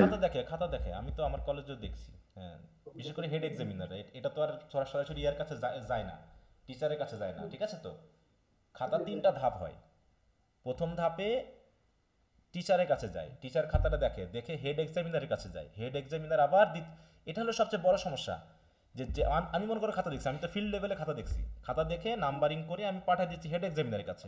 আবার ওইটা আবার হেড এক্সামিনার দেখবে এবং যদি নাম্বার কম বেশি করা যায় তাহলে হেড এক্সামিনার আরটা দেখো, যে তোমরা যখন পরীক্ষা দিবা দেখবা যে একটা হচ্ছে মানে শুধু পরীক্ষকের নাম্বার, আর একটা হচ্ছে পরীক্ষকের নাম্বার, মানে প্রধান পরীক্ষকের নাম্বার। তিনি চাইলে কম বেশি করতে পারে। আমি মনে করি কাউকে 80 দিয়েছি, তিনি চাইলে ওটা 70 করে দিতে পারে, বা আমি কাউকে 40 দিয়েছি, তিনি চাইলে ওটা 60 করে দিতে পারেন হেড এক্সামিনার। তাহলে এই 2 ধাপে যাচাই হবে। তাহলে 2 ধাপে যাচাই হওয়ার পরেও তারপরে চলে যাবে হচ্ছে মানে খাতা থেকেই যাবে হেড এক্সামিনারের কাছে, শুধু নাম্বারটা চলে যাবে জাতীয় বিশ্ববিদ্যালয়ের কাছে, ঠিক আছে? নাম্বার চলে যাবে জাতীয় বিশ্ববিদ্যালয়ের কাছে। এবার জাতীয় বিশ্ববিদ্যালয়ের কাছে কি হবে, নাম্বার কিন্তু ইনপুট অনলাইনে হয়ে যাচ্ছে, ঠিক আছে? তো অনলাইনে হয়ে যাচ্ছে ইনপুট হয়ে যাওয়ার পর রেজাল্ট তো রেডি হয়ে গেল। এবার যখন ছাত্র আবার রিচেক দিবে, বিশ্ববিদ্যালয় আবার রিচেক অনুসারে ওই হেড এক্সামিনারের কাছে লেটার পাঠাবে যে এই রোল নম্বরে রিচেক আসছে, তারা আবার খাতাগুলো খুলে ওগুলোকে চেক করবে। বুঝতে পারছো? স্যার যারা হেড এক্সামিনার থাকে ওনারাও কি টিচার? হ্যাঁ, আমাদেরই টিচার যারা সিনিয়র, আমাদের সিনিয়র টিচাররা হেড এক্সামিনার হয় এক একটা কোড অনুসারে। যেমন আমি এবার যে খাতা দেখলাম হচ্ছে তোমার ফার্স্ট ইয়ারের রাইটিং স্কিলস, এটার হেড এক্সামিনার হচ্ছেন যশোর কলেজের একজন টিচার, ঠিক আছে? তো এতজন দেখার পরেও স্যার রিচেক দিলে রেজাল্ট চেঞ্জ হয়। সেটাই হলো প্রশ্ন, এখানে গাফিলতিটা ঘটছে কোথায়? হ্যাঁ, গাফিলতিটা ঘটছে কোথায়, এটা হলো সবচেয়ে সবাই দায় ছাড়াই স্যার। হ্যাঁ, এখানে দেখার বিষয় যে আসলে কি আমি দায়ী, যে আমি আসলে ফেল করাই দিয়েছি, আসলে পাস করার কথা ছিল ফেল করাই দিয়েছি, হ্যাঁ, নাকি আমার গুনতে ভুল ছিল। এটা হেড এক্সামিনার গুনলে ভুল পেতো, তাহলে তিনি হয়তো গোনেননি, বা তার দায়টা তিনি এড়িয়ে গেছেন, তার কাজটা তিনি করেননি, তাই তো? যে আমি 300 খাতা আপনি দিয়েছি। যেটা বলছেন সেটাই যদি হতো যে যে টিচারের রেজাল্ট চেঞ্জ হবে তার যদি শাস্তি ব্যবস্থা করা হতো তাইলে সিস্টেম চেঞ্জ হয়ে যেত। হ্যাঁ, এটা করা উচিত। আমার প্রতিষ্ঠান হলে আমি এটা করতাম। এতটা মেনে নেওয়া যায় না যে টিচারের খাতা এরকম পরিবর্তন, শুধু শাস্তি মানে কি চরম শাস্তি হতে হবে, তার কয়েকবার সিগন্যাল দিতে হবে, তারপরে না হলে তাকে চরম শাস্তি দিতে হবে, এবং যে স্টুডেন্টের জরিমানা হবে তার টাকা ফেরত দিতে হবে তাকে, মানে রেজাল্ট যদি পরিবর্তন হয়। আচ্ছা, এমনকি স্যার ফাইনাল ইয়ারে যে এটা করলো তাদের তো একটা বছরই পুরো নষ্ট হয়ে গেল, তারা এখন চাকরিতে অ্যাপ্লাই করতে তা পারবে না। আচ্ছা, যাই হোক, এখন কি বলবো, ওটা আসলে আমাদের হাতে নেই যেহেতু। তারপর স্যার একটা সাবজেক্টের কি একটাই হেড এক্সামিনার হয়?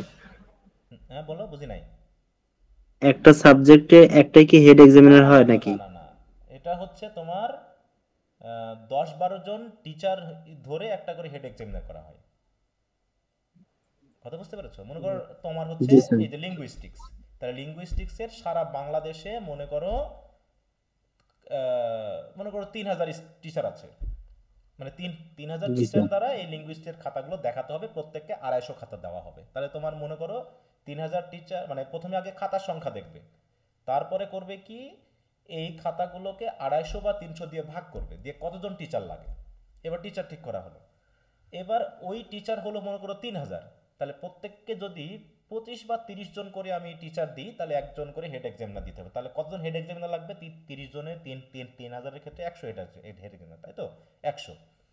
তাহলে 100 হেড এক্সামিনারের জন্য প্রত্যেকের নিচে আছে 300 জন করে খাতার যে মানে খাতা এক্সামিনার, এরকম। এখন সেটা জেলা ভিত্তিক, মানে ভিত্তিক, যেটা আঞ্চলিক যে থাকে অফিস থাকে, সে আঞ্চলিক অফিস ভিত্তিক করা হয়। তাহলে স্যার একজন হেড এক্সামিনার তো অনেকগুলো খাতা মানে চেক দিতে হয়। হ্যাঁ, অনেকগুলো খাতা থেকে চেক। এর জন্য শুধু তিনি একা করেন না, ওর জন্য আবার স্ক্রুটিনাইজার থাকে ওনার সাথে। ও আচ্ছা স্যার, উনি একা করেন না, ওনার জন্য আবার 2-3 জন করে রাখা হয়। বুঝতে পেরেছো? তারাও আবার পায়, তারা আমাদের থেকেও প্রত্যেক খাতা অনুসারে বেশি নাম্বার পায়, মানে টাকা পায়। বুঝতে পেরেছো? টাকা পাইছে। হ্যাঁ, টাকা আমাদের থেকেও বেশি পায়। তারা শুধু স্যার এটা কি যে আমাদের আশেপাশে যে নরমাল কলেজগুলো আছে যেগুলো ন্যাশনালের আন্ডারেই কিন্তু মনে হয় না নরমাল, তারাও একই সিস্টেমে চলতেছে? হ্যাঁ, একই সিস্টেমে চলছে, সবই তো ন্যাশনাল। ন্যাশনাল অধীনে যারা আছে সবাই একই সিস্টেমে চলবে। এবং তারপর সেটা মনে একদম হয় সবার বিসিএস দেওয়াও না। এবং এখানে ওটাই হচ্ছে বড় সমস্যা। ওই জন্য তো বলছি তোমাকে আমি, যেখানে মনে করো আমি তো বৈধ, আমাকে খাতা পাঠাবেই, কারণ আমি একজন এখানকার বিসিএস ক্যাডার এবং সরকারি কলেজের। কিন্তু যারা বেসরকারি কলেজ আছে, মনে করো একটা সরকারি কলেজ থাকলে আরো 5টা আছে বেসরকারি কলেজে, ঠিক আছে? তো তারা কি কি করে জানো, তারা আবার টাকা দিয়ে অনেক সময় খাতা ওদিক ওদিক দিয়ে নিয়ে নেয়, কিন্তু তারা এই বিষয়ে এক্সপার্ট না, বুঝতে পারছো? গাইড কিনে দেখে মানে দেখে এইখানেই খাতা দেখে সমস্যা। দেয়। হ্যাঁ হ্যাঁ, সেই ছোটবেলায় পড়ছো না যে গাইডে যে উত্তর আছে তার চেয়ে অন্যভাবে করলে কাটা। জি স্যার, আমাদের ম্যাম বলছে এরকম বলে আমাদের কলেজে হইছে।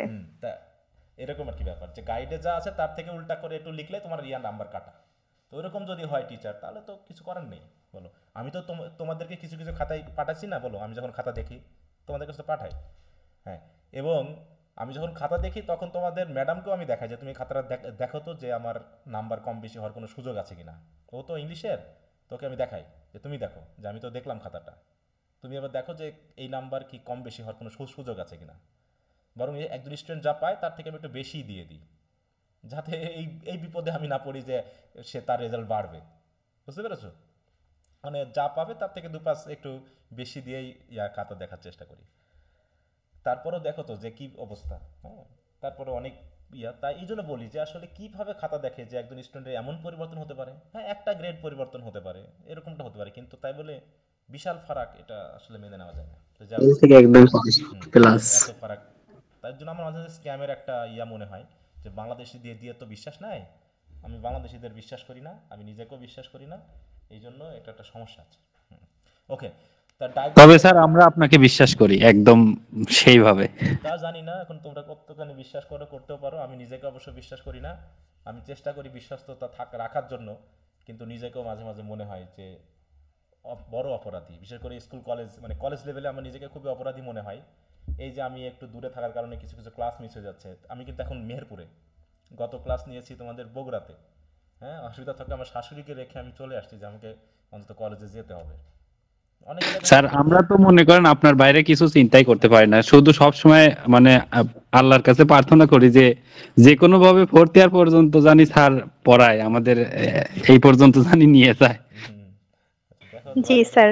করো হয় না। এই যে আমি আজকে বগুড়াতে আসছি মোটামুটি সন্ধ্যা 6টার সময় পৌঁছাইছি।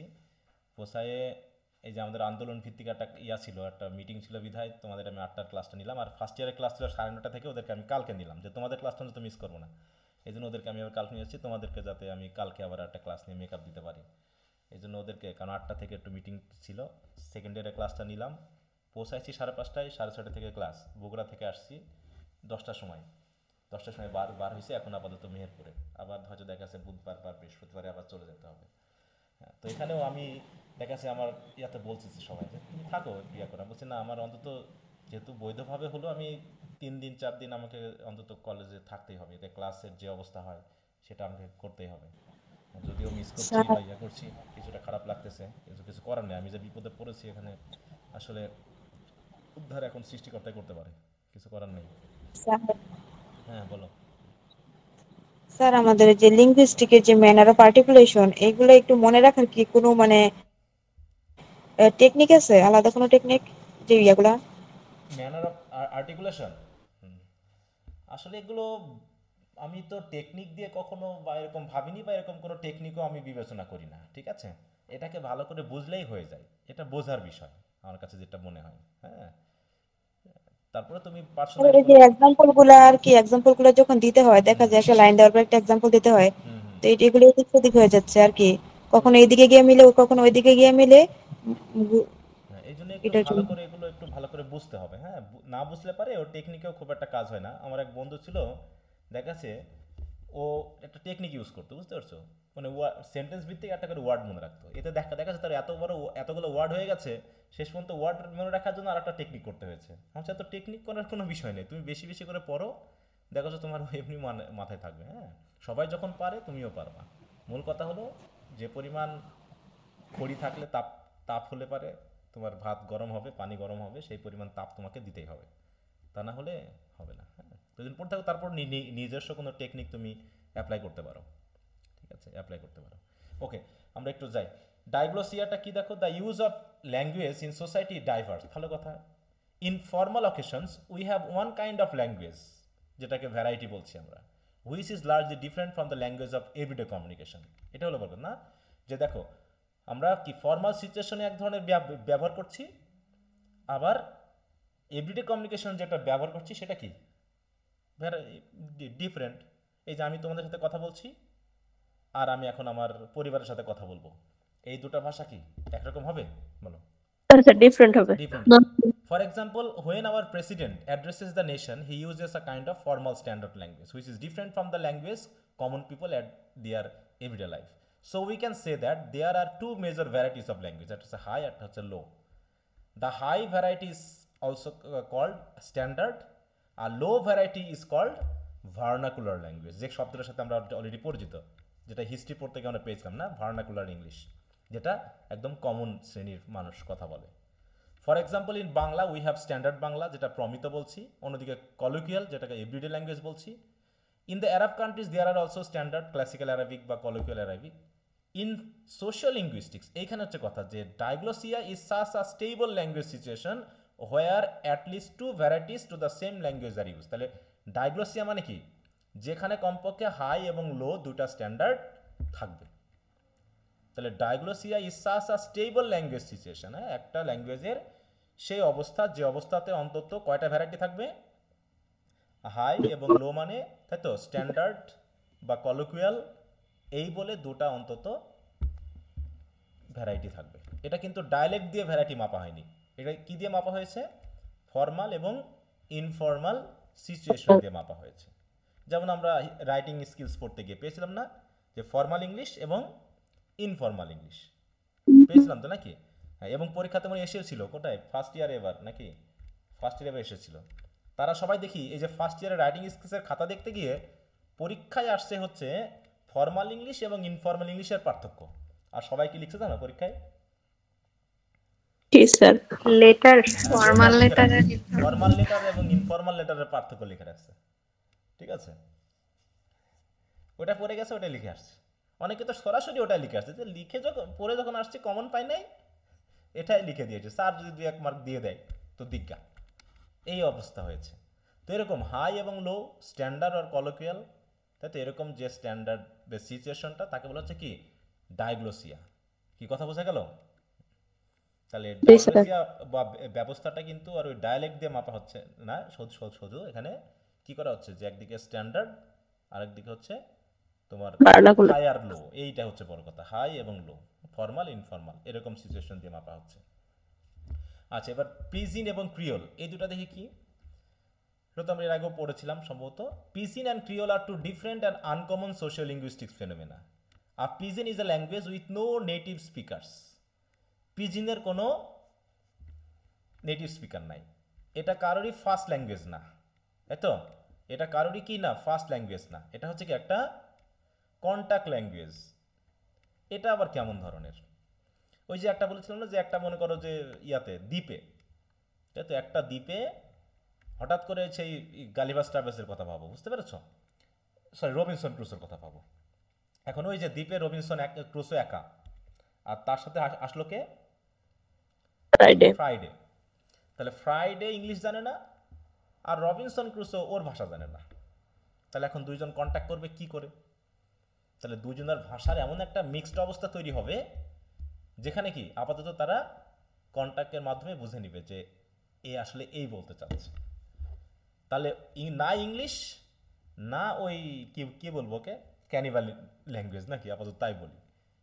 এই তাহলে ক্যানিভাল ল্যাঙ্গুয়েজ যদি তার হয় তাহলে ওটা তার ভাষা, ইংলিশ তার ভাষা। কিন্তু দুইজন যখন কন্ট্যাক্ট করছে, যে কমিউনিকেশন করছে, এটার জন্য যে ওয়ার্ড বা যে সাইন বা যেটাই আমরা বলি না কেন, এই দুই ভাষার মিক্স হতে পারে। আপাতত যে কন্ট্যাক্ট এই দুই ডিফারেন্ট, তাই তো, ল্যাঙ্গুয়েজের স্পিকারের যে কমিউনিকেশনের জন্য যে ভাষাটা আপাতত ইউজ হচ্ছে ওই জায়গায়, সেটাকে বলা হচ্ছে কি পিজিন। হ্যাঁ, পিজিন থেকেই কিন্তু মোটামুটি একটা ভাষা প্রথমত, আজকে যে বাংলা দেখতেছি এই বাংলা কিন্তু একসময় পিজিন থেকেই আসা মনে করো। আর pidgin arises when speaker of two different languages encounter one another and have a need for limited communication, মানে যেভাবে হোক একটু তো কমিউনিকেশন করা দরকার। আর pidgin is a restricted language and has a simplified grammatical structure just enough to allow some communication. Pidgin developed due to the expansion of trade and commerce in the past. তাহলে অতীতে ওই যে আজকে যে বাংলায় এত মিশ্রণ, হ্যাঁ, একজন মনে করো ফরাসি ভাষী আর একজন হচ্ছে মনে করো যে বাংলাদেশি, এখন দুইজন কথা বলবে, এই জন্য বাংলার ভিতরে কি ঢুকে ঢুকে গেছে, ফরাসি, ফার্সি, পর্তুগিজ, নাকি কত কিছু আরবি। শব্দ ঢুকে গেছে, আরবি, হ্যাঁ, হিন্দি, উর্দু, অনেক কিছু ঢুকে গেছে।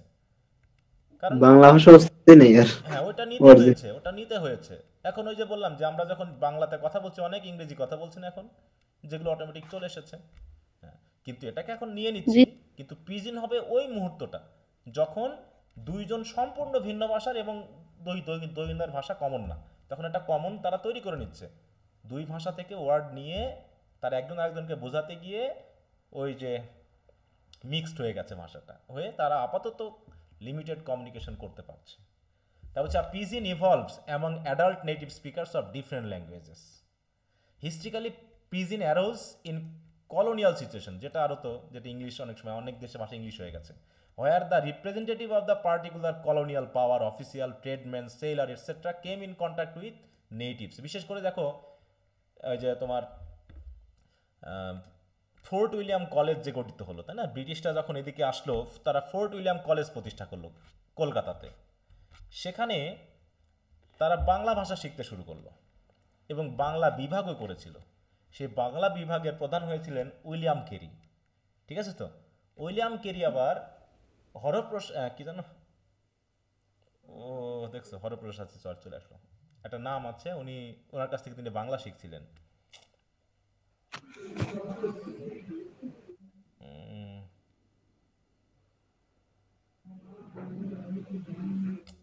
যাক, মনে পড়তেছে না এই মুহূর্তে। তো ওই যে তাহলে যখন একজন বাংলাদেশি একজন ইংলিশম্যানকে মনে করো, হ্যাঁ, একজন বাংলাদেশি একজন ইংলিশম্যানকে কি করতে গেছে, বাংলা শেখাতে গেছে। প্রথম এক সপ্তাহের কন্টাক্ট কিভাবে হয়েছে বলো?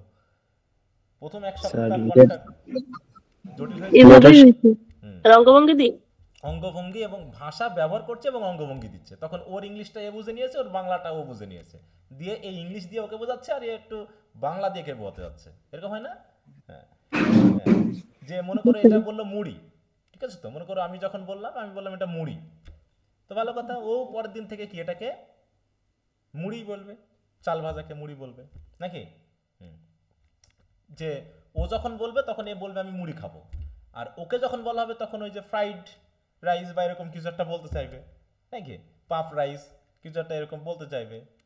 তো ওরকম ভাবে দেখা যাচ্ছে একটা মানে কি বলবো, দুই মিক্সড একটা মিক্সড ল্যাঙ্গুয়েজ যেটা বলা হচ্ছে। তারপর হচ্ছে the letter developed a jargon. দেখো কয়েক মানে কন্টাক্টের কারণে কি করেছে, একটা জার্গন তৈরি হয়েছে।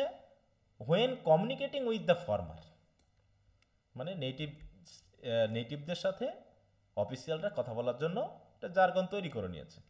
This resulted in a language on the basis of the colonial language in question and the languages of the natives. Such a language was restricted in its range at its serve a definite purpose. এর তো range বেশি হওয়ার কথা না, কারণ এটা হয়তো বা ওই দুইজন ব্যক্তির ভিতরেই হবে বা কয়েকজনের মধ্যে হতে পারে, namely basic communication with the কলোনিস্ট। For this reason, a pidgin is a reduced language and it is not a standard language. The example of pidgin language is, দেখো, Tok Pisin of Papua New Guinea's. তাহলে Papua New গিনিতে Tok Pisin নামে এক ভাষা, সেটাকে pidgin বলা হচ্ছে, কারণ এখানে বিভিন্ন জাত থেকে বা বিভিন্ন বিশেষ করে সেলররা সেখানে গিয়ে এই বসতিটা গড়ে ওঠে একটা দ্বীপে, ঠিক আছে তো। সেখান থেকে একটা কমিউনিটি গঠিত হয় এবং নিশ্চয়ই তাদের যেহেতু বিভিন্ন দেশের মানুষ সেখানে গেছে, অথবা একটা মিক্সড একটা ল্যাঙ্গুয়েজ তৈরি হয়েছে, জার্গন তৈরি হয়েছে, যেটা আপাতত কোনো কমন ল্যাঙ্গুয়েজ বলে এখনও নাম পায়নি। তারা এখনও ল্যাঙ্গুয়েজ বলে নাম পায়নি, কিন্তু আপাতত কমিউনিকেশন চলে। তারপর in contrast to a pidgin, এইবার হচ্ছে creole is often defined as a pidgin that becomes the first language of a new generation of speaker. এবার একটু খেয়াল করো কেমন হলো। মনে করো ওই যে তোমার রবিনসন ক্রুসোর মতো একটা, রবিনসন ক্রুসো এখন দ্বীপে আছে, তাহলে ফ্রাইডে আসলো, তাহলে ফ্রাইডে যখন আসলো তখন দুই দিনের ভিতরে যে কথা হচ্ছে এটা কি বলবো, কি আমরা পিজন না পিজিন বলবো, তাই তো, এটাকে আমরা বলবো কি পিজিন। কিন্তু এবার মনে করো রবিনসন ক্রুসো ওখানে আছে, তিনি আর ইংল্যান্ডে ফিরে আসেননি, ফ্রাইডেও আছে। এবার হলো কি, মনে করো আরও কয়েকদিন পর একটা জাহাজ আসলো যেখানে কিছু ফরাসি মানুষ আছে, তার ভিতরে মনে করো এক দল আছে ফরাসি, তাই তো, এক দল আছে মনে করো ইতালিয়ান ল্যাটিন লোক, তারা হয়তো জাহাজ ভাঙার কারণে বা ওরকম মানে কি তাদের যে জাহাজ সেটা হয়তো ঝড়ে ভেঙে ভেঙে পড়েছে, এই কারণে আরও দুই দল চলে আসলো ওখানে।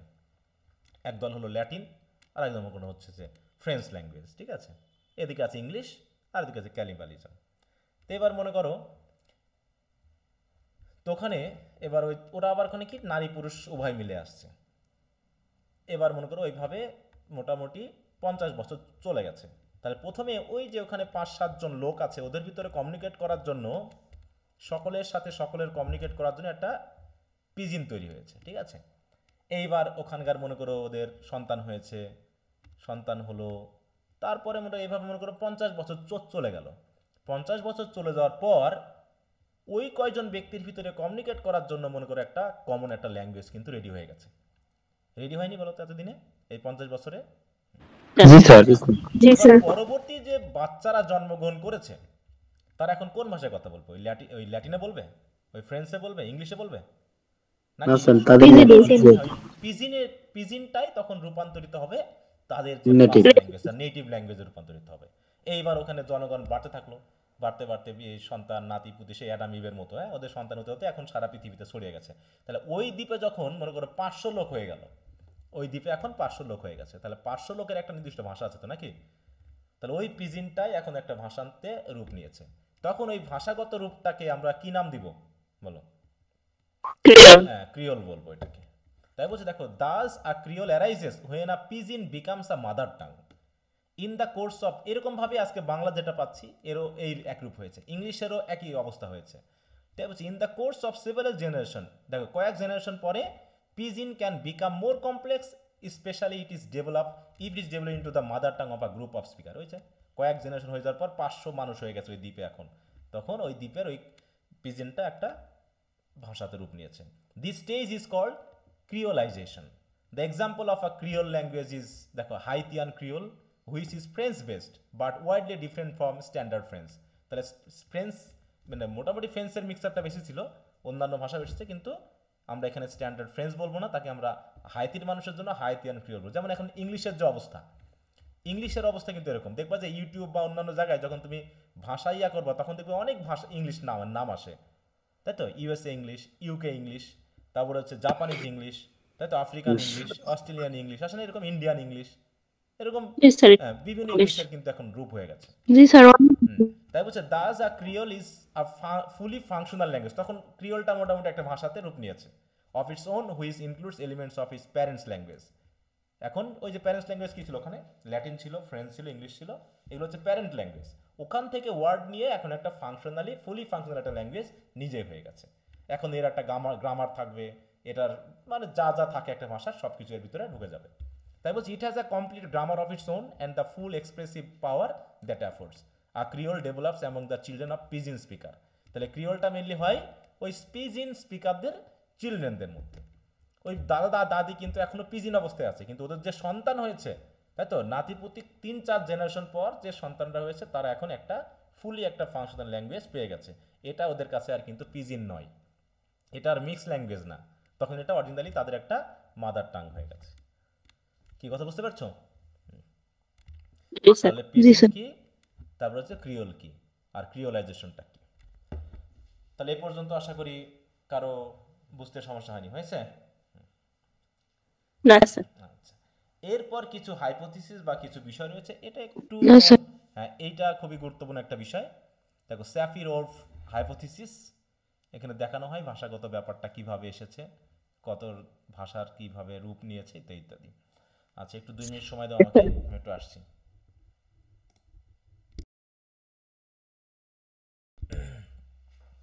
আচ্ছা, সবাই শুনতে পাচ্ছ আমাকে? জি স্যার। আচ্ছা, তাহলে আমরা এখন এই হাইপোথিসিসটা একটু দেখি। স্যাফির-ওরফ হাইপোথিসিস, এখানে দুই নামে এটা মেনলি হয়েছে, এখানে দেওয়া আছে দেখো, is a very important in linguistic to understand the relationship between language and thought. এখানে ল্যাঙ্গুয়েজ এবং থটের ব্যাপারটা রিলেটেড।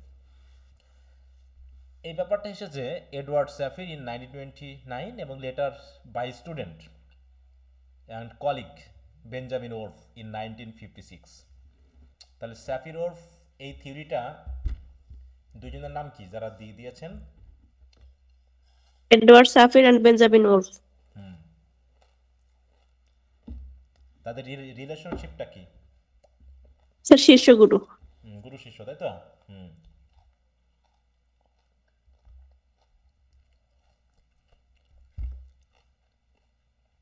এখানে কি বলছে দেখো, স্টেট দ্যাট, এটা গত বছর ব্রডে আসছিল স্যার। বলছে certain thoughts of an individual in one language cannot be understood by people of another language. খেয়াল করো, তাহলে certain thoughts of an individual, মানে যেহেতু ভাষাগত ব্যাপারের জন্যই, মানে ভাষার সাথে চিন্তাটা এমনভাবে রিলেটেড যে মনে করো বাংলা ভাষায় আমি কিছু বুঝেছি, তাহলে আমার চিন্তাটা ইংলিশ ভাষার মানুষ বুঝতে পারবে না। কারণ কি, আমি ইংলিশ করে দিলেও ভাষাগত ব্যারিয়ার গঠিত হবে, যেটা হয়তো ইংলিশ ওই সেন্সটা দিতে পারছে না। কেমন দেখবা, এই জন্য ট্রান্সলেশন পড়াটা কিন্তু খুবই ক্ষতিকর। ট্রান্সলেশন অনেক সময় আমাদের ভিতরে আবেগটাকে নষ্ট করে দেয়। কারণ বাংলার ট্রান্সলেশন ইংরেজিতে পড়ো আর ইংরেজি ট্রান্সলেশন বাংলায় পড়ো, তুমি সেই ফিলটা পাবা না অরিজিনাল ল্যাঙ্গুয়েজের মতো। আসবে বলো? কারণ যিনি রাইটার তিনি তার নিজের ভাষায় থিঙ্ক করে ওই জিনিসটা দিয়েছেন, সেটা প্রকাশ করার জন্য হয়তো অনুবাদ করব যে ভাষায়, সেই ভাষায় ওটা নাও আসতে পারে। তা বলছে দেখো, the hypothesis states that native languages strongly affect the way of people think. হ্যাঁ দেখো, তাই বলছে পিপল কীভাবে চিন্তা করে সেটা তার নেটিভ ল্যাঙ্গুয়েজ স্ট্রংলি কিন্তু এফেক্ট করে।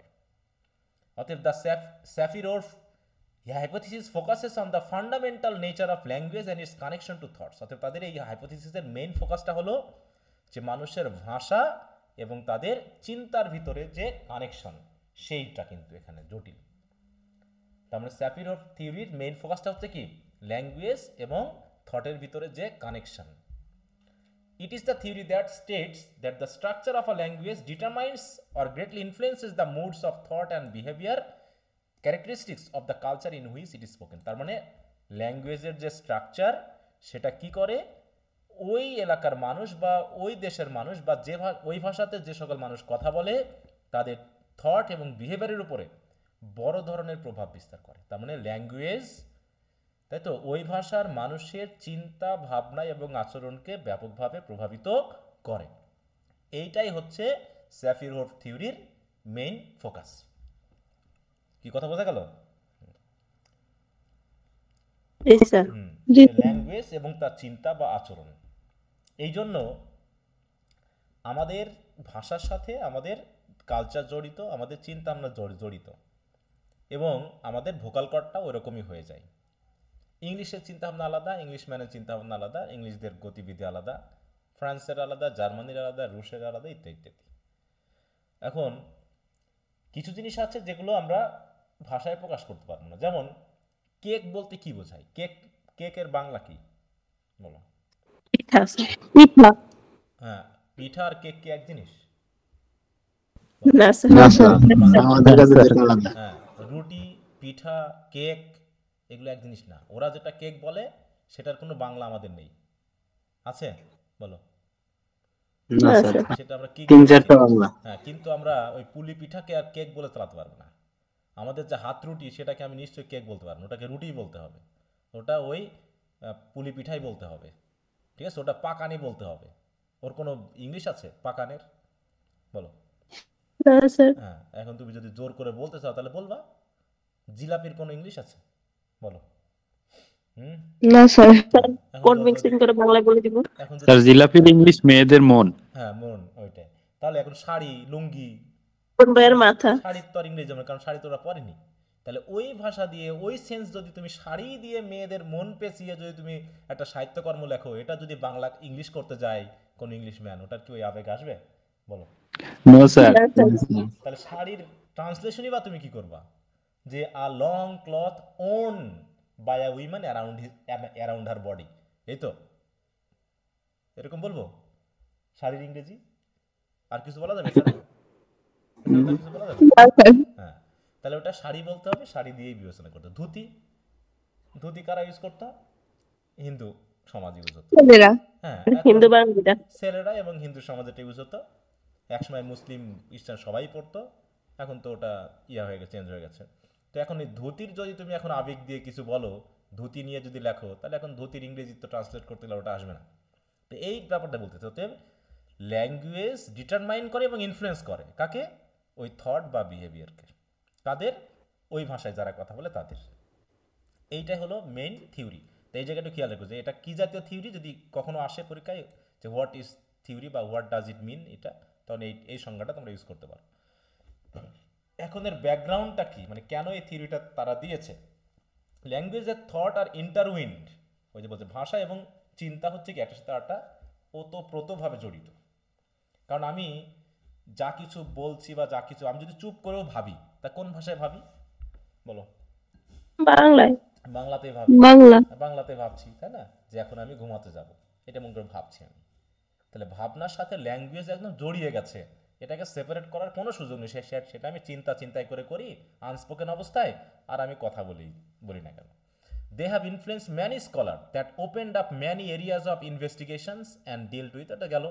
যেমন it dates back to Plato and Aristotle. Plato says thought and language are identical. হ্যাঁ, ওই যে থট আর ল্যাঙ্গুয়েজ, আমাদের চিন্তাই আসলে ভাষা, ব্যাপারটা এরকম আইডেন্টিক্যাল, এটাকে সেপারেট করার কোনো সুযোগ নেই।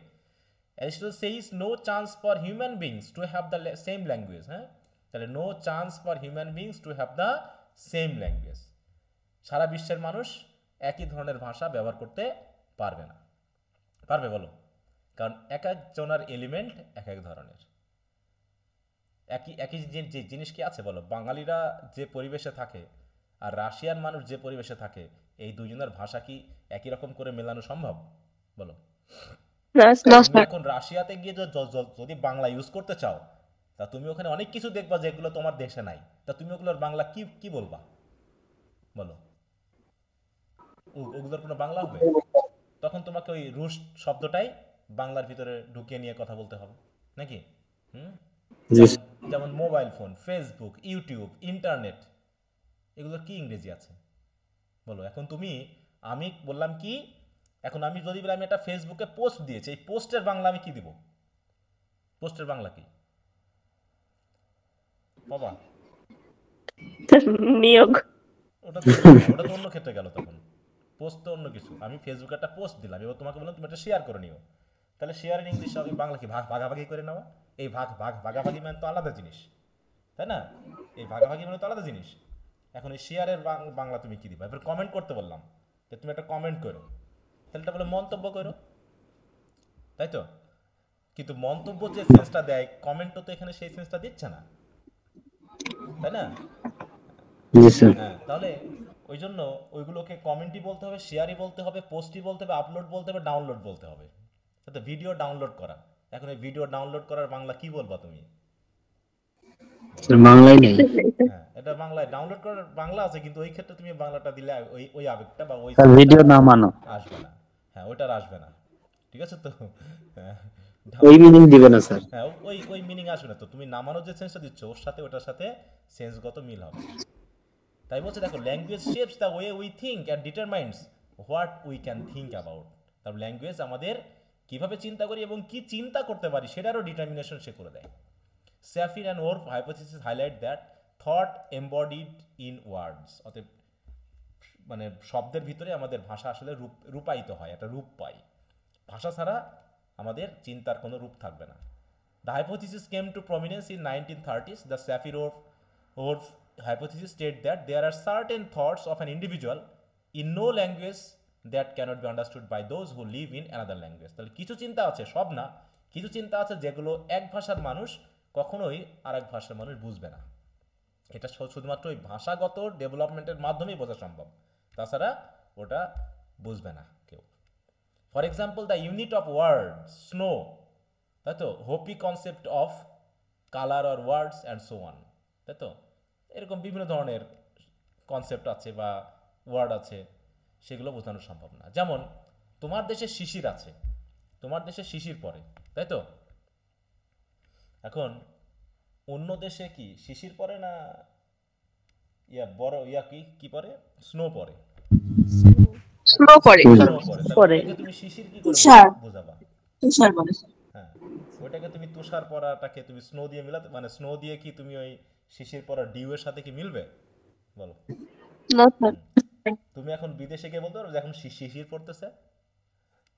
না স্যার, থটস মিলবে না। হ্যাঁ, তাহলে হবে না তো। শিশির পরা বলতে এক জিনিস বোঝায়, এটার সাথে ওটার কোনো মিলবে না। আচ্ছা, তাহলে এটা গেল হচ্ছে, তাহলে ছোট একটা থিওরি।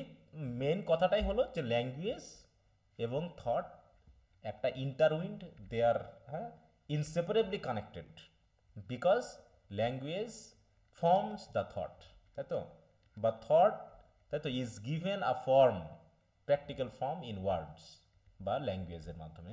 এই যে আমি যেগুলো বলছি, এইগুলো কিসের মাধ্যমে আমি বার করছি বলো?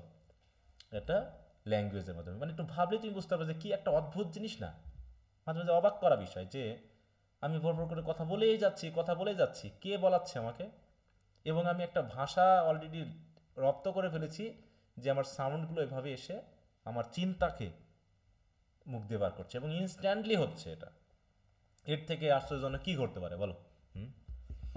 জি স্যার। মানে অবাক। এবং আমি যা বলছি সেগুলো আবার তোমার ভিতরে ঢুকে যাচ্ছে, কি সেন্সিটিভ বা কি একটা কানেক্টেড। হ্যাঁ, মানে কম্পিউটারে যেমন আমরা শেয়ার করি কোনো কিছু, হ্যাঁ, ব্লুটুথ দিয়ে বা ইয়া দিয়ে ওয়া দিয়ে, হ্যাঁ, কিন্তু আমরাও তো সেরকমই শেয়ার করছি। আমি বলছি, তোমার মাথায় ঢুকে যাচ্ছে, তুমি শুনছো, তোমার কান দিয়ে শুনছো, চোখ দিয়ে দেখছো, দিয়ে একটা থটকে তুমি বুঝে নিচ্ছ, হ্যাঁ এটা এরকম। বিশাল একটা, মানে কি বলবো, মানে এত সুন্দর স্যার একটা তাহলে জিনিস। আমরাই তো সবচেয়ে বড় টেকনোলজি, আমরা তো না, সবচেয়ে মানুষই তো টেকনোলজি, মানুষের উপরে আর কি টেকনোলজি আছে? মানুষই তো টেকনোলজি তৈরি করেছে, তাই না? মানুষই তো টেকনোলজি তৈরি করেছে। তাহলে টেকনোলজি তো মানুষের উপরে যেতে পারে না, কারণ টেকনোলজি তো জি নিজস্ব কোনো স্যার। ক্ষমতা নেই। যা কিছু করেছে তো সব মানুষই এর রূপ দিয়েছে। অতএব মানুষ তাহলে কত, এবং তাহলে সৃষ্টিকর্তা আরো কত ইয়া হতে পারে বলো? জি স্যার। তাহলে তার কথা তো আমরা ভাবতে পারি না। তাহলে সেক্ষেত্রে আমরা নিজেদেরকে এত হ্যাঁ, শক্তিশালী, ক্ষমতাবান, এত অহংকারী ভাবি কোন দিক থেকে?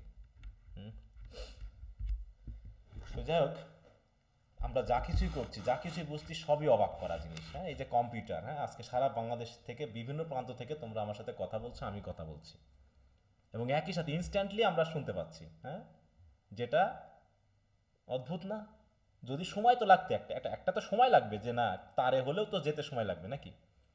তাহলে আমার বাড়ির ওই পাশের রুমে যে শুনতে পাচ্ছে, আমার এই যদি কানেক্টেড হয়ে আমার বাড়ির পাশের কেউ একজন যুক্ত হয়, আর তুমি হচ্ছে মনে করো কেউ কক্সবাজার থেকে, কেউ সিলেট থেকে, কেউ হচ্ছে ওই পঞ্চগড় থেকে, কেউ সাতক্ষীরা থেকে, এমনকি কেউ আমেরিকা থেকেও মনে করো, বা ইংল্যান্ড থেকেও যুক্ত হয়, তারা কি কোনো রকম কি আপনি আগে পিছিয়ে হবে কথার, যে আমি শুনছি একটু দেরি না হ্যাঁ স্যার। স্যার, একদমই শুনবে। একদম একসাথে? তাহলে মানে এরকম একটা পৃথিবীতে যদি কেউ সুইসাইড করে মারা যায়, তাহলে তাকে কি বলা যায় বলো?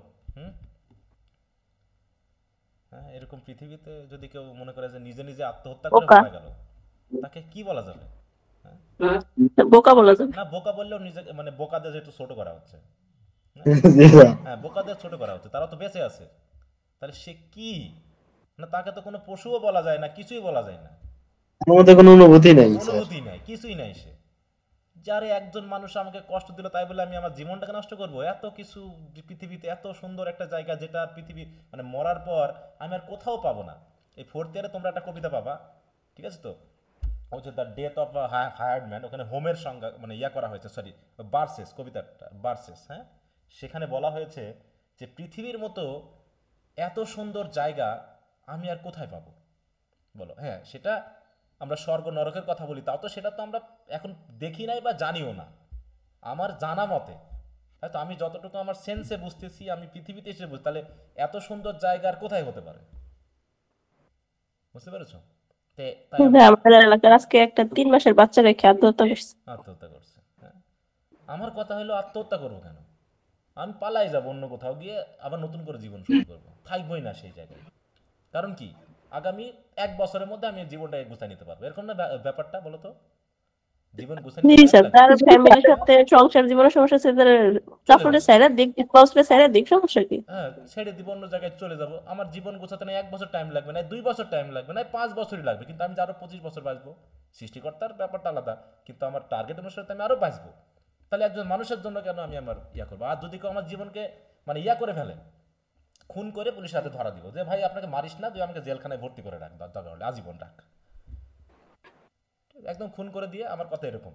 আমি শুধু আমার উপর কেউ বললে আমি দুটো জিনিস বলি, যে দেখো আমার কিন্তু মরতে ভয় নাই, আর একটা হলো আমার জেলখানার কিন্তু কোনো ভয় নাই। অতএব এই জন্য আমার সাথে বেশি পাকনামো না করলে ভালো, ঠিক আছে? কারণ আমার মরতেও কোনো ভয় নাই, আমার জেলখানায় যেতেও কোনো ভয় নাই। বুঝতে পারছো? তাহলে কারণ মানুষ এই দুটো জিনিসে তো ভয় পায় নাকি? হ্যাঁ, ভাই মরা না হয় অপরাধ করলে মৃত্যুটাকেই।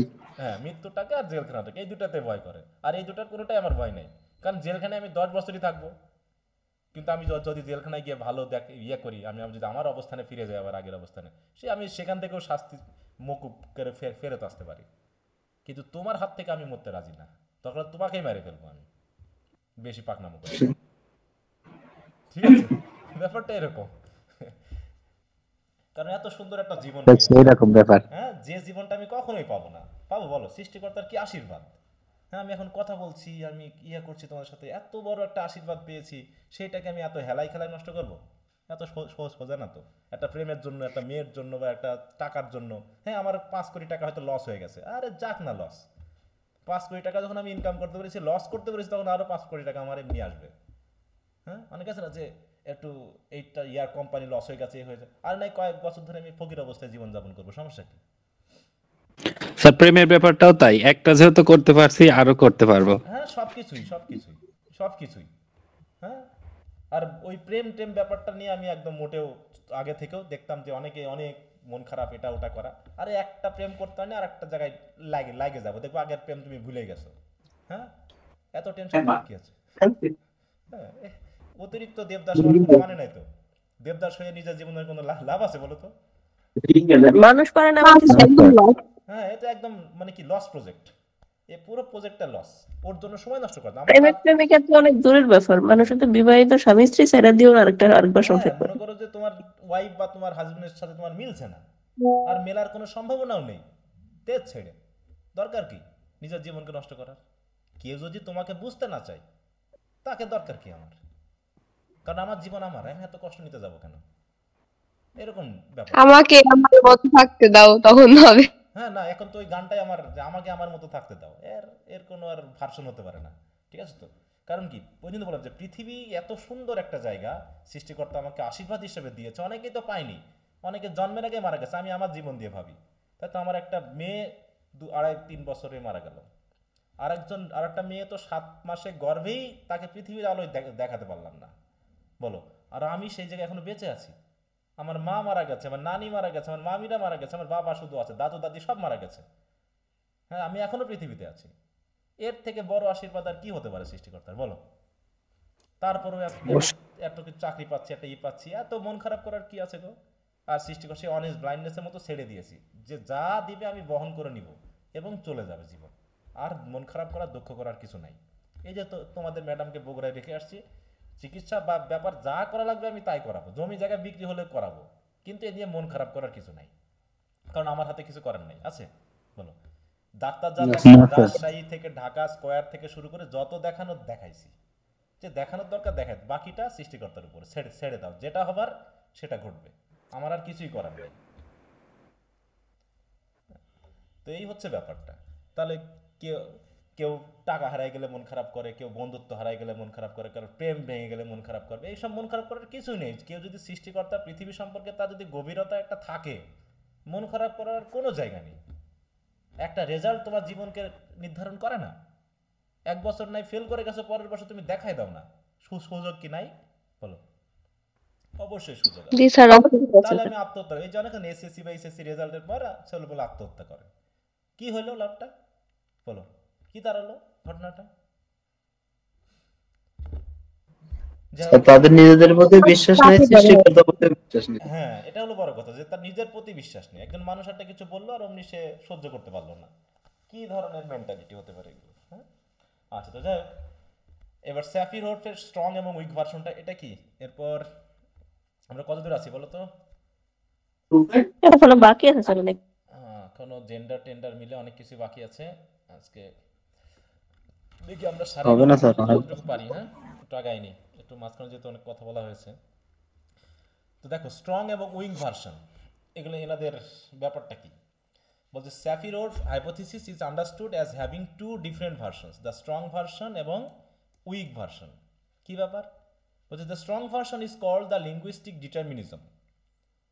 তাহলে লিঙ্গুইস্টিক ডিটারমিনিজম যে ল্যাঙ্গুয়েজ আমাদেরকে ডিটারমাইন করে, আমাদের চিন্তাকে, তাই তো, আমাদের চিন্তার যে প্রক্রিয়াকে ডিটারমাইন করে, এটা হচ্ছে strong version. The main characteristics of this version is language determines thought বা linguistic structure determines cognitive structure. ওই যে বললাম যে ভাষা আমাকে আমার মতো করে বোঝায়, ভাষা আমাকে আমার চিন্তা শক্তিকে ডিটারমাইন করে যে আমি কতদূর চিন্তা করতে পারবো, ঠিক আছে, কতদূর চিন্তা করতে পারবো সেটাকে আমাকে ডিটারমাইন করে। কেমন একটা জিনিস ভাবো, মনে করো কেউ একজন হচ্ছে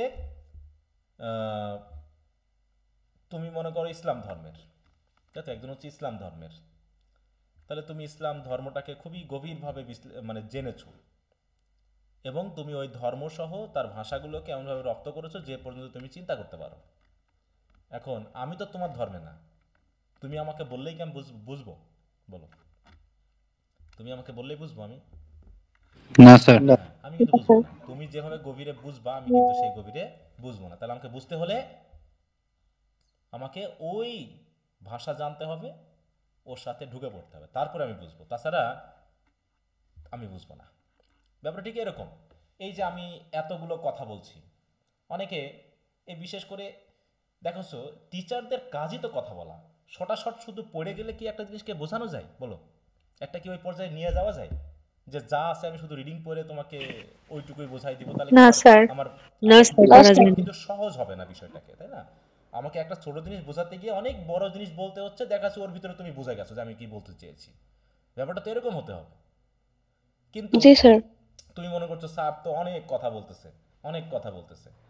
হ্যাঁ, এই কথা বলার একটা পিছনে কারণ হলো কি, যে ওই বিষয়টার গভীরতাটাকে তোমাকে বোঝানো, এবং ওই গভীরতা বুঝতে গিয়ে তুমি দেখবা যে ওই মূল পয়েন্টটা অটোমেটিক বুঝে গেছো।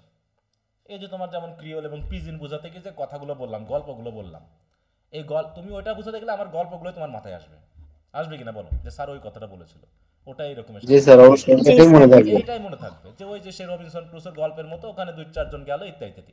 এটাই আমাদেরও ওই যে সারা যখন বুঝে তখন ওই মাথায় ওটা কাজ করে। এখন যদি ওই কথা বলি বলে তোমার কাছে যদি মনে হয় যে স্যার একটু বেশি কথা বলে, হ্যাঁ, তাহলে তোমাকে আমি সেনে ধরে শুধু পড়াই যাবো, বুঝলে ওইটুকুই বুঝে যাবে, ওর বাইরে কোনো কথা কওয়া যাবে না। কিন্তু এতগুলো কথা বলেছি বলে তুমি বুঝে গেছো, ওই বোঝার শেষে গিয়ে বলতেছো স্যার তো একটু বেশি কথাই বলে। যদি ওই কথাগুলো না বলতাম তাহলে কি বুঝতে স্যার বুঝি নাই না, তুমি তো সেটা ধরতে পারছো না যে তুমি বুঝতা কিনা। তুমি কিন্তু খেয়াল করনি যে ওই কথাগুলো না বলার কারণে তুমি বুঝতা কি বুঝতা না, ওটা কিন্তু তুমি এখন আর বুঝতে পারবে না। এখন কি বুঝতে পারবা? বলো না স্যার, এখন তো বুঝে ফেলছি। হ্যাঁ, এখন তো তুমি বুঝে ফেলছো। এখন মনে হচ্ছে ওই কথাগুলো না বললেও হতো, বুঝে গেছো। কিন্তু বুঝে যাওয়ার পরে বলছে স্যার তো একটা জিনিস বুঝাতে গিয়ে 10 মিনিট ধরে কথা কইলো। এখন ওই 10 মিনিট ওইগুলো বলার জন্য মনে থাকবে বেশি স্যার। ওই 10 মিনিট কথা না বললে তুমি ওটা বুঝতা কিনা সেটা তো এখন তুমি বুঝতেছো না, ঠিক আছে? তো এই ব্যাপারগুলো অনেক সময় যায় আর কি। তা আমি একটু বেশি কথা বলি, এখন অনেকের মনে হতে পারে, মাঝে মাঝে ইউটিউবে ভিডিও ক্লাসগুলো বড় বড় হয়, দেখে অনেকে বলে স্যার একটু বেশি কথা বলে। হ্যাঁ হ্যাঁ, আমি একটু বেশি কথা বলতে পছন্দ করি। আরে এতগুলো মানুষের সাথে কথা বলবো, তো বেশি কথা বলবো না বলো তো? জি স্যার। শুধু পড়লেই কি হয় নাকি? তাহলে তোমার সাথে আমি গল্পটা করবো কখন বলো? তুমি আমাকে চিনবা কেমন করে আর আমি তোমাকে চিনবো কেমন করে? শুধু পড়াশোনার মধ্যে তো আর হয় না। তো যাই হোক, ক্লাসের মধ্যেই তো স্যাররা গল্প করে, আন্তরিকতা তৈরি হয় নাকি, কথা হয়, একজন মানুষকে চেনা যায়, এই তো। তো যাই হোক, তাছাড়া রোবট মনে হবে স্যার। হ্যাঁ বলো। তাছাড়া রোবট মনে হবে। হ্যাঁ, রোবট মনে হবে। হ্যাঁ, আমি রাখবো, আমি হাসাবো, হ্যাঁ, এরকম ব্যাপারটা ঘটবে। শুধু স্যার বলছেন, এডিশন বলছিল না যে আমরা যদি রাইটারের সম্পর্কে না জানি তার রাইটিং সম্পর্কে তো তেমন আগ্রহ আসবে না। তো আমরা যদি টিচারের সম্পর্কে না জানি তাহলে তো তার টিচিং এর সম্পর্কে আমাদের আগ্রহ আসবে না। হবে না। তাহলে আমার গল্পগুলো না বুঝলে তুমি তো হবে না, তোমাকে তো বেশি গল্প বলতেই হবে। এই যে এর ভিতরে তোমাকে যে পৃথিবী সম্পর্কে বললাম, এগুলো বললাম, এর ভিতরেই তোমার ভিতরে একটা ছোট বোধ তৈরি হয়েছে নিশ্চয় আমার এই কথাগুলোর ভিতর থেকে, হ্যাঁ, যে আসলে এই কথাগুলো এরকমই। হ্যাঁ, তাই এরকম কথা যদি আমি একবার এরকম একজন ছেলে, বুঝতে পেরেছ, পুরো সে সুইসাইড করে ফেলবে, এরকম আর কি অবস্থা, একটা মেয়ের জন্য সুইসাইড করে ফেলবে। তো সারা রাত তার সাথে আমার গল্প এই বিষয় নিয়ে, হ্যাঁ, সারা রাত গল্প, মানে ঢাকাতে এক রুমে দুইজন মিলে বসে এই সারা রাত ধরে গল্প হচ্ছে, গল্প করতে করতে সকালে উঠে পুরো সে আলাদা মানুষ হয়ে গেছে। হ্যাঁ, যে মানুষে আর থাকবে না পৃথিবীতে, আর ভাল লাগছে না, এটা ওটা ওটা সেটা করে পরে বলছে দূর, একটা মেয়ের জন্য নিজের জীবন নষ্ট করতে যাবো কেন? বলো তো, মেয়ের কি অভাব পড়ে গেছে? বলো তো। এই এই তো। এই বোঝানোর জন্যই তার পরিবর্তন। সে হয়তো ওই চিন্তাটা করতেই পারেনি বা অতদূর যায়নি, কারণ তার আবেগ তাকে ওই চিন্তাটা করাকে আটকায় ফেলেছে, তাই তো, চেঞ্জ করতে দেয়নি। কিন্তু দেখা যাচ্ছে গল্প করা বা এগুলো করার কারণে পরিবর্তনটা হয়ে গেছে। হ্যাঁ, তো এরকম বিষয়গুলো যে আমাদের চিন্তা, আমাদের ভাষা আমাদেরকে কি করে, আমাদের ওই যে কগনিটিভ স্ট্রাকচারকেও, যে আমরা কতদূর চিন্তা করতে পারবো, এটা হলো বড় কথা, যে আমরা কতদূর চিন্তা করতে পারবো সেটাও আমাদের ভাষা বলে দেয়। হ্যাঁ, এই যে এখন আমি যতটুকু চিন্তা করতে পারছি, হয়তো আমি আজ থেকে 10-15 বছর এতদূর চিন্তা করতে পারতাম না, কারণ সাহিত্য বোঝা, পড়া বা অন্যান্য আরও কিছু পড়ার মাধ্যমে আমি হয়তো এই চিন্তাটা ডেভেলপ করেছি। এখন কেউ যদি বলে যে স্যার, মানে এরকম বলে স্টুডেন্ট অনেক সময়, স্যার আমি আপনার মতো হতে চাই। এখন আমার মতো তুমি কেমন করে হতে পারবা? কারণ আমি কি কি করেছি তা কি তুমি জানো? না স্যার। বরং হতে পারে যে তুমি আমার থেকে ভালো হতে পারো, কারণ আমি যা করেছি তার থেকে তুমি আরো ভালো কিছু করতে পারো, তো তুমি আমার থেকে অনেক ভালো হতে পারো। অথবা হতে পারে তুমি আমার কাছে পৌঁছাতে পারছো না, কারণ আমি কি করেছি তা তুমি জানোই না। হ্যাঁ, যে হয়তো তুমি শুধু ওই 5টা বই পড়েছো, আমিও 5টা বই পড়েছি, তার সাথে আরো 25টা বই পড়েছি, ওই 5টা বই আমার বোধগম্য করতে গিয়ে আরো 25টা বই আমাকে হেল্প করেছে। সেই 25টা বই পড়ার কারণে এটা বুঝতে আমার কাছে কোনো কঠিন মনে হয় না। আর তুমি এই 5টা বই পড়তে যাচ্ছ না, ওই 5টা বইয়ের জায়গায় তুমি এখন কিনছো কি অল ইন ওয়ান, তাই তো? অল ইন ওয়ান কিনে তুমি এখন কি করতে যাচ্ছ? যে স্যার আপনার মতো চিন্তা ভাবনা করতে যাচ্ছি। হবে? বলো। না স্যার। কারণ না তুমি স্যার। যত বেশি তোমার পড়াটাকে এক্সপ্লোর, বই চলে বেশি পড়লে কখনো ক্ষতি নেই, কম পড়লেই আন্ডারস্ট্যান্ডিং লেভেলটা সীমিত হয়ে যায়। কারণ ওই যে ভাষা, মানে আমি সবসময় এটা ভাবতাম, আমি কিন্তু অনেকগুলো রাইটারের বই কিনতাম, একই টপিকের বিভিন্ন রাইটারের বই কিনতাম। যে তোমার মনে করো গালিভার্স ট্রাভেলস, ওর যতগুলো রাইটারের বই পাওয়া যাবে, ক্লিপস নোট থেকে শুরু করে, তখন তার ইন্টারনেট ছিল না, ক্লিপস নোট থেকে শুরু করে যতগুলো বই পাওয়া যাবে আমি কিনে এনে পড়ে ফেলতাম। আমার উদ্দেশ্য ছিল একটাই, যে এক এক রাইটারের লেখার ধরন এক এক রকম হবে, গল্প এক হতে পারে, গল্প একই, কিন্তু নিশ্চয়ই সেন একরকম করে লিখবে, রামজলাল একরকম করে লিখবে, তিলক একরকম করে লিখবে, ক্লিপস নোট একরকম করে লিখবে, সবাই কি একরকম করে লিখবে বলো? নাকি তাদের লেখার ধরনটা ভিন্ন ভিন্ন হবে? ভিন্ন হবে। ভিন্ন ভিন্ন হবে। তাহলে আমি যদি ওরা একজন, কিন্তু আমি যখন এই 5টা বই একসাথে পড়বো, তখন ওই 5 জনের ধরনটা আমার মাথার ভিতর এসে যাবে। তাহলে আমার কি পড়ার ধরনটা, বোঝার ধরনটা একটু ভিন্ন হবে না? হলো, একটু হলো ভিন্ন জি স্যার। ভিন্ন হবে, আমার আন্ডারস্ট্যান্ডিং লেভেলটা ভিন্ন হবে। হয়তো একজন খুব কঠিন করে বলেছে আর একজন একটু সহজ করে বলেছে, তখন আমি ওই জিনিসটা বুঝতেও পারবো। কিন্তু যদি আমার কাছে একটা বই থাকে বা যদি শুধু সামারি থাকে, তাহলে তো আমি কিছুই বুঝলাম না। আমার চিন্তা ভাবনাটা ডেভেলপ হবে কেমন করে? এবং পড়া দেখলে তো ভয় লাগবে। একজন যে 5টা বই পড়লো আর একজন অল ইন ওয়ান থেকে শুধু সামারি পড়লো, পরবর্তী স্টেজে গিয়ে কার পড়তে ভয় লাগবে বড় কিছু দেখলে? বলো। যে সামারি পড়ছে তার। তার দেখলেই আটকাবে। সে 60 বছর বয়সে গেলেও একই ঘটনা ঘটবে। সে টেক্সট বুক দেখলে বা একটা বড় কিছু দেখলে সে আটকে উঠবে, আমি পারবো না, আমার ভয়, মানে সম্ভব না। কিন্তু যে টেক্সটও পড়েছে, সাথে সাথে এরকমভাবে ক্রিটিক্যাল অ্যানালাইসিস পড়েছে, তার জন্য পড়া কোনো ব্যাপারই না, ও দেখলেই হয়ে যাবে। হ্যাঁ, তো এই রিডিং স্কিলসটা খুবই জরুরি, কারণ আমাদের আন্ডারস্ট্যান্ডিংয়ের জন্য। আর এই যত বেশি রিডিং করবা, তোমার ল্যাঙ্গুয়েজটা ডেভেলপড হবে। আর ল্যাঙ্গুয়েজ যত ডেভেলপড হবে, ল্যাঙ্গুয়েজ তোমার থটকে ডিটারমাইন করবে। শুধু থটকে নাই, এবং তুমি কতদূর চিন্তা করতে পারো, সে কগনিটিভ স্ট্রাকচারকেও ডেভেলপ করবে। তাহলে পড়াটা কিন্তু এক ধরনের বড় মেডিটেশন। এটা যত বেশি করবা, তোমার ক্ষতি নেই এতে। তুমি মনে করছো স্যার ওই পড়া বাদ দিয়ে আমি এই পড়া পড়ছি, আমি তো মনে করি তুমি শুধু পড়ে যাও। তুমি যদি বেশি পড়ো বাইরের বই, তোমার ক্লাসে 10টা বই, ওটা কিছু ব্যাপারই না, ওটা তুমি এক রিডিংয়েই বুঝে যাবা। তোমার মানে কি বলবো, তোমার চিন্তার লেভেলটা এত বেশি ব্রড হয়ে যাবে যে তোমার ওইগুলোকে ছোট মনে হবে। মানে মুহূর্তের মধ্যে তুমি পড়বা, ওটা ক্যাচ করে যাবে, ওটা ধরে যাবে আর কি, এরকম ব্যাপারটা হয়ে যাবে। এই জন্য পড়াটাকে একটু বাড়াবা। কারণ এখানে যেটা বলছে সেটা কিন্তু খুবই গুরুত্বপূর্ণ, যে ল্যাঙ্গুয়েজ ডিটারমাইন থটস, এবং লিঙ্গুইস্টিক স্ট্রাকচার, তুমি যে ভাষাটা পড়ছো সেই ভাষার স্ট্রাকচারটাও তোমার কগনিটিভ স্ট্রাকচারকে ডিটারমাইন করে দেয়। এই ক্ষেত্রে ভাষাগত দিক থেকে সব থেকে ভাষার ব্যাপারটা কগনিটিভ স্ট্রাকচারকে বাড়ায় হচ্ছে কি জানো কোন ভাষা? ল্যাটিন, চাইনিজ, জাপানিজ, এই জন্য ওদের চিন্তা ভাবনার ভিতরে এরকম। আর আমাদের বাংলা না, আমাদের কগনিটিভ স্ট্রাকচারকে ডেভেলপ করে না। এই জন্য যেখানে বাঙালি আছে ওদের ভিতরে কি আছে জানো? কি আছে বলো তো?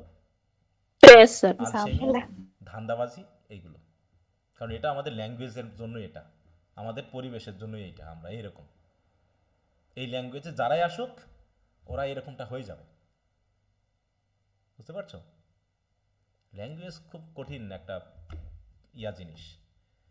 মনে করো একটা জিনিস ভাবো, যে একটা শিশু বড় হয়েছে এমন একটা পরিবারে, যে পরিবারে সবাই সৎ, ভালো, তারা মোটামুটি দুর্নীতির মধ্যে নাই, ঠিক আছে? তাহলে ওই শিশুর চিন্তাভাবনা, আর একজন হচ্ছে তার বাড়িতে সবসময় মারামারি গন্ডগোল লেগে আছে, স্বামী স্ত্রীর মধ্যে গন্ডগোল, বাবাটা চুরি চারটামি করে বেড়ায়, মাটা অন্যরকম কিছু করে বেড়ায়।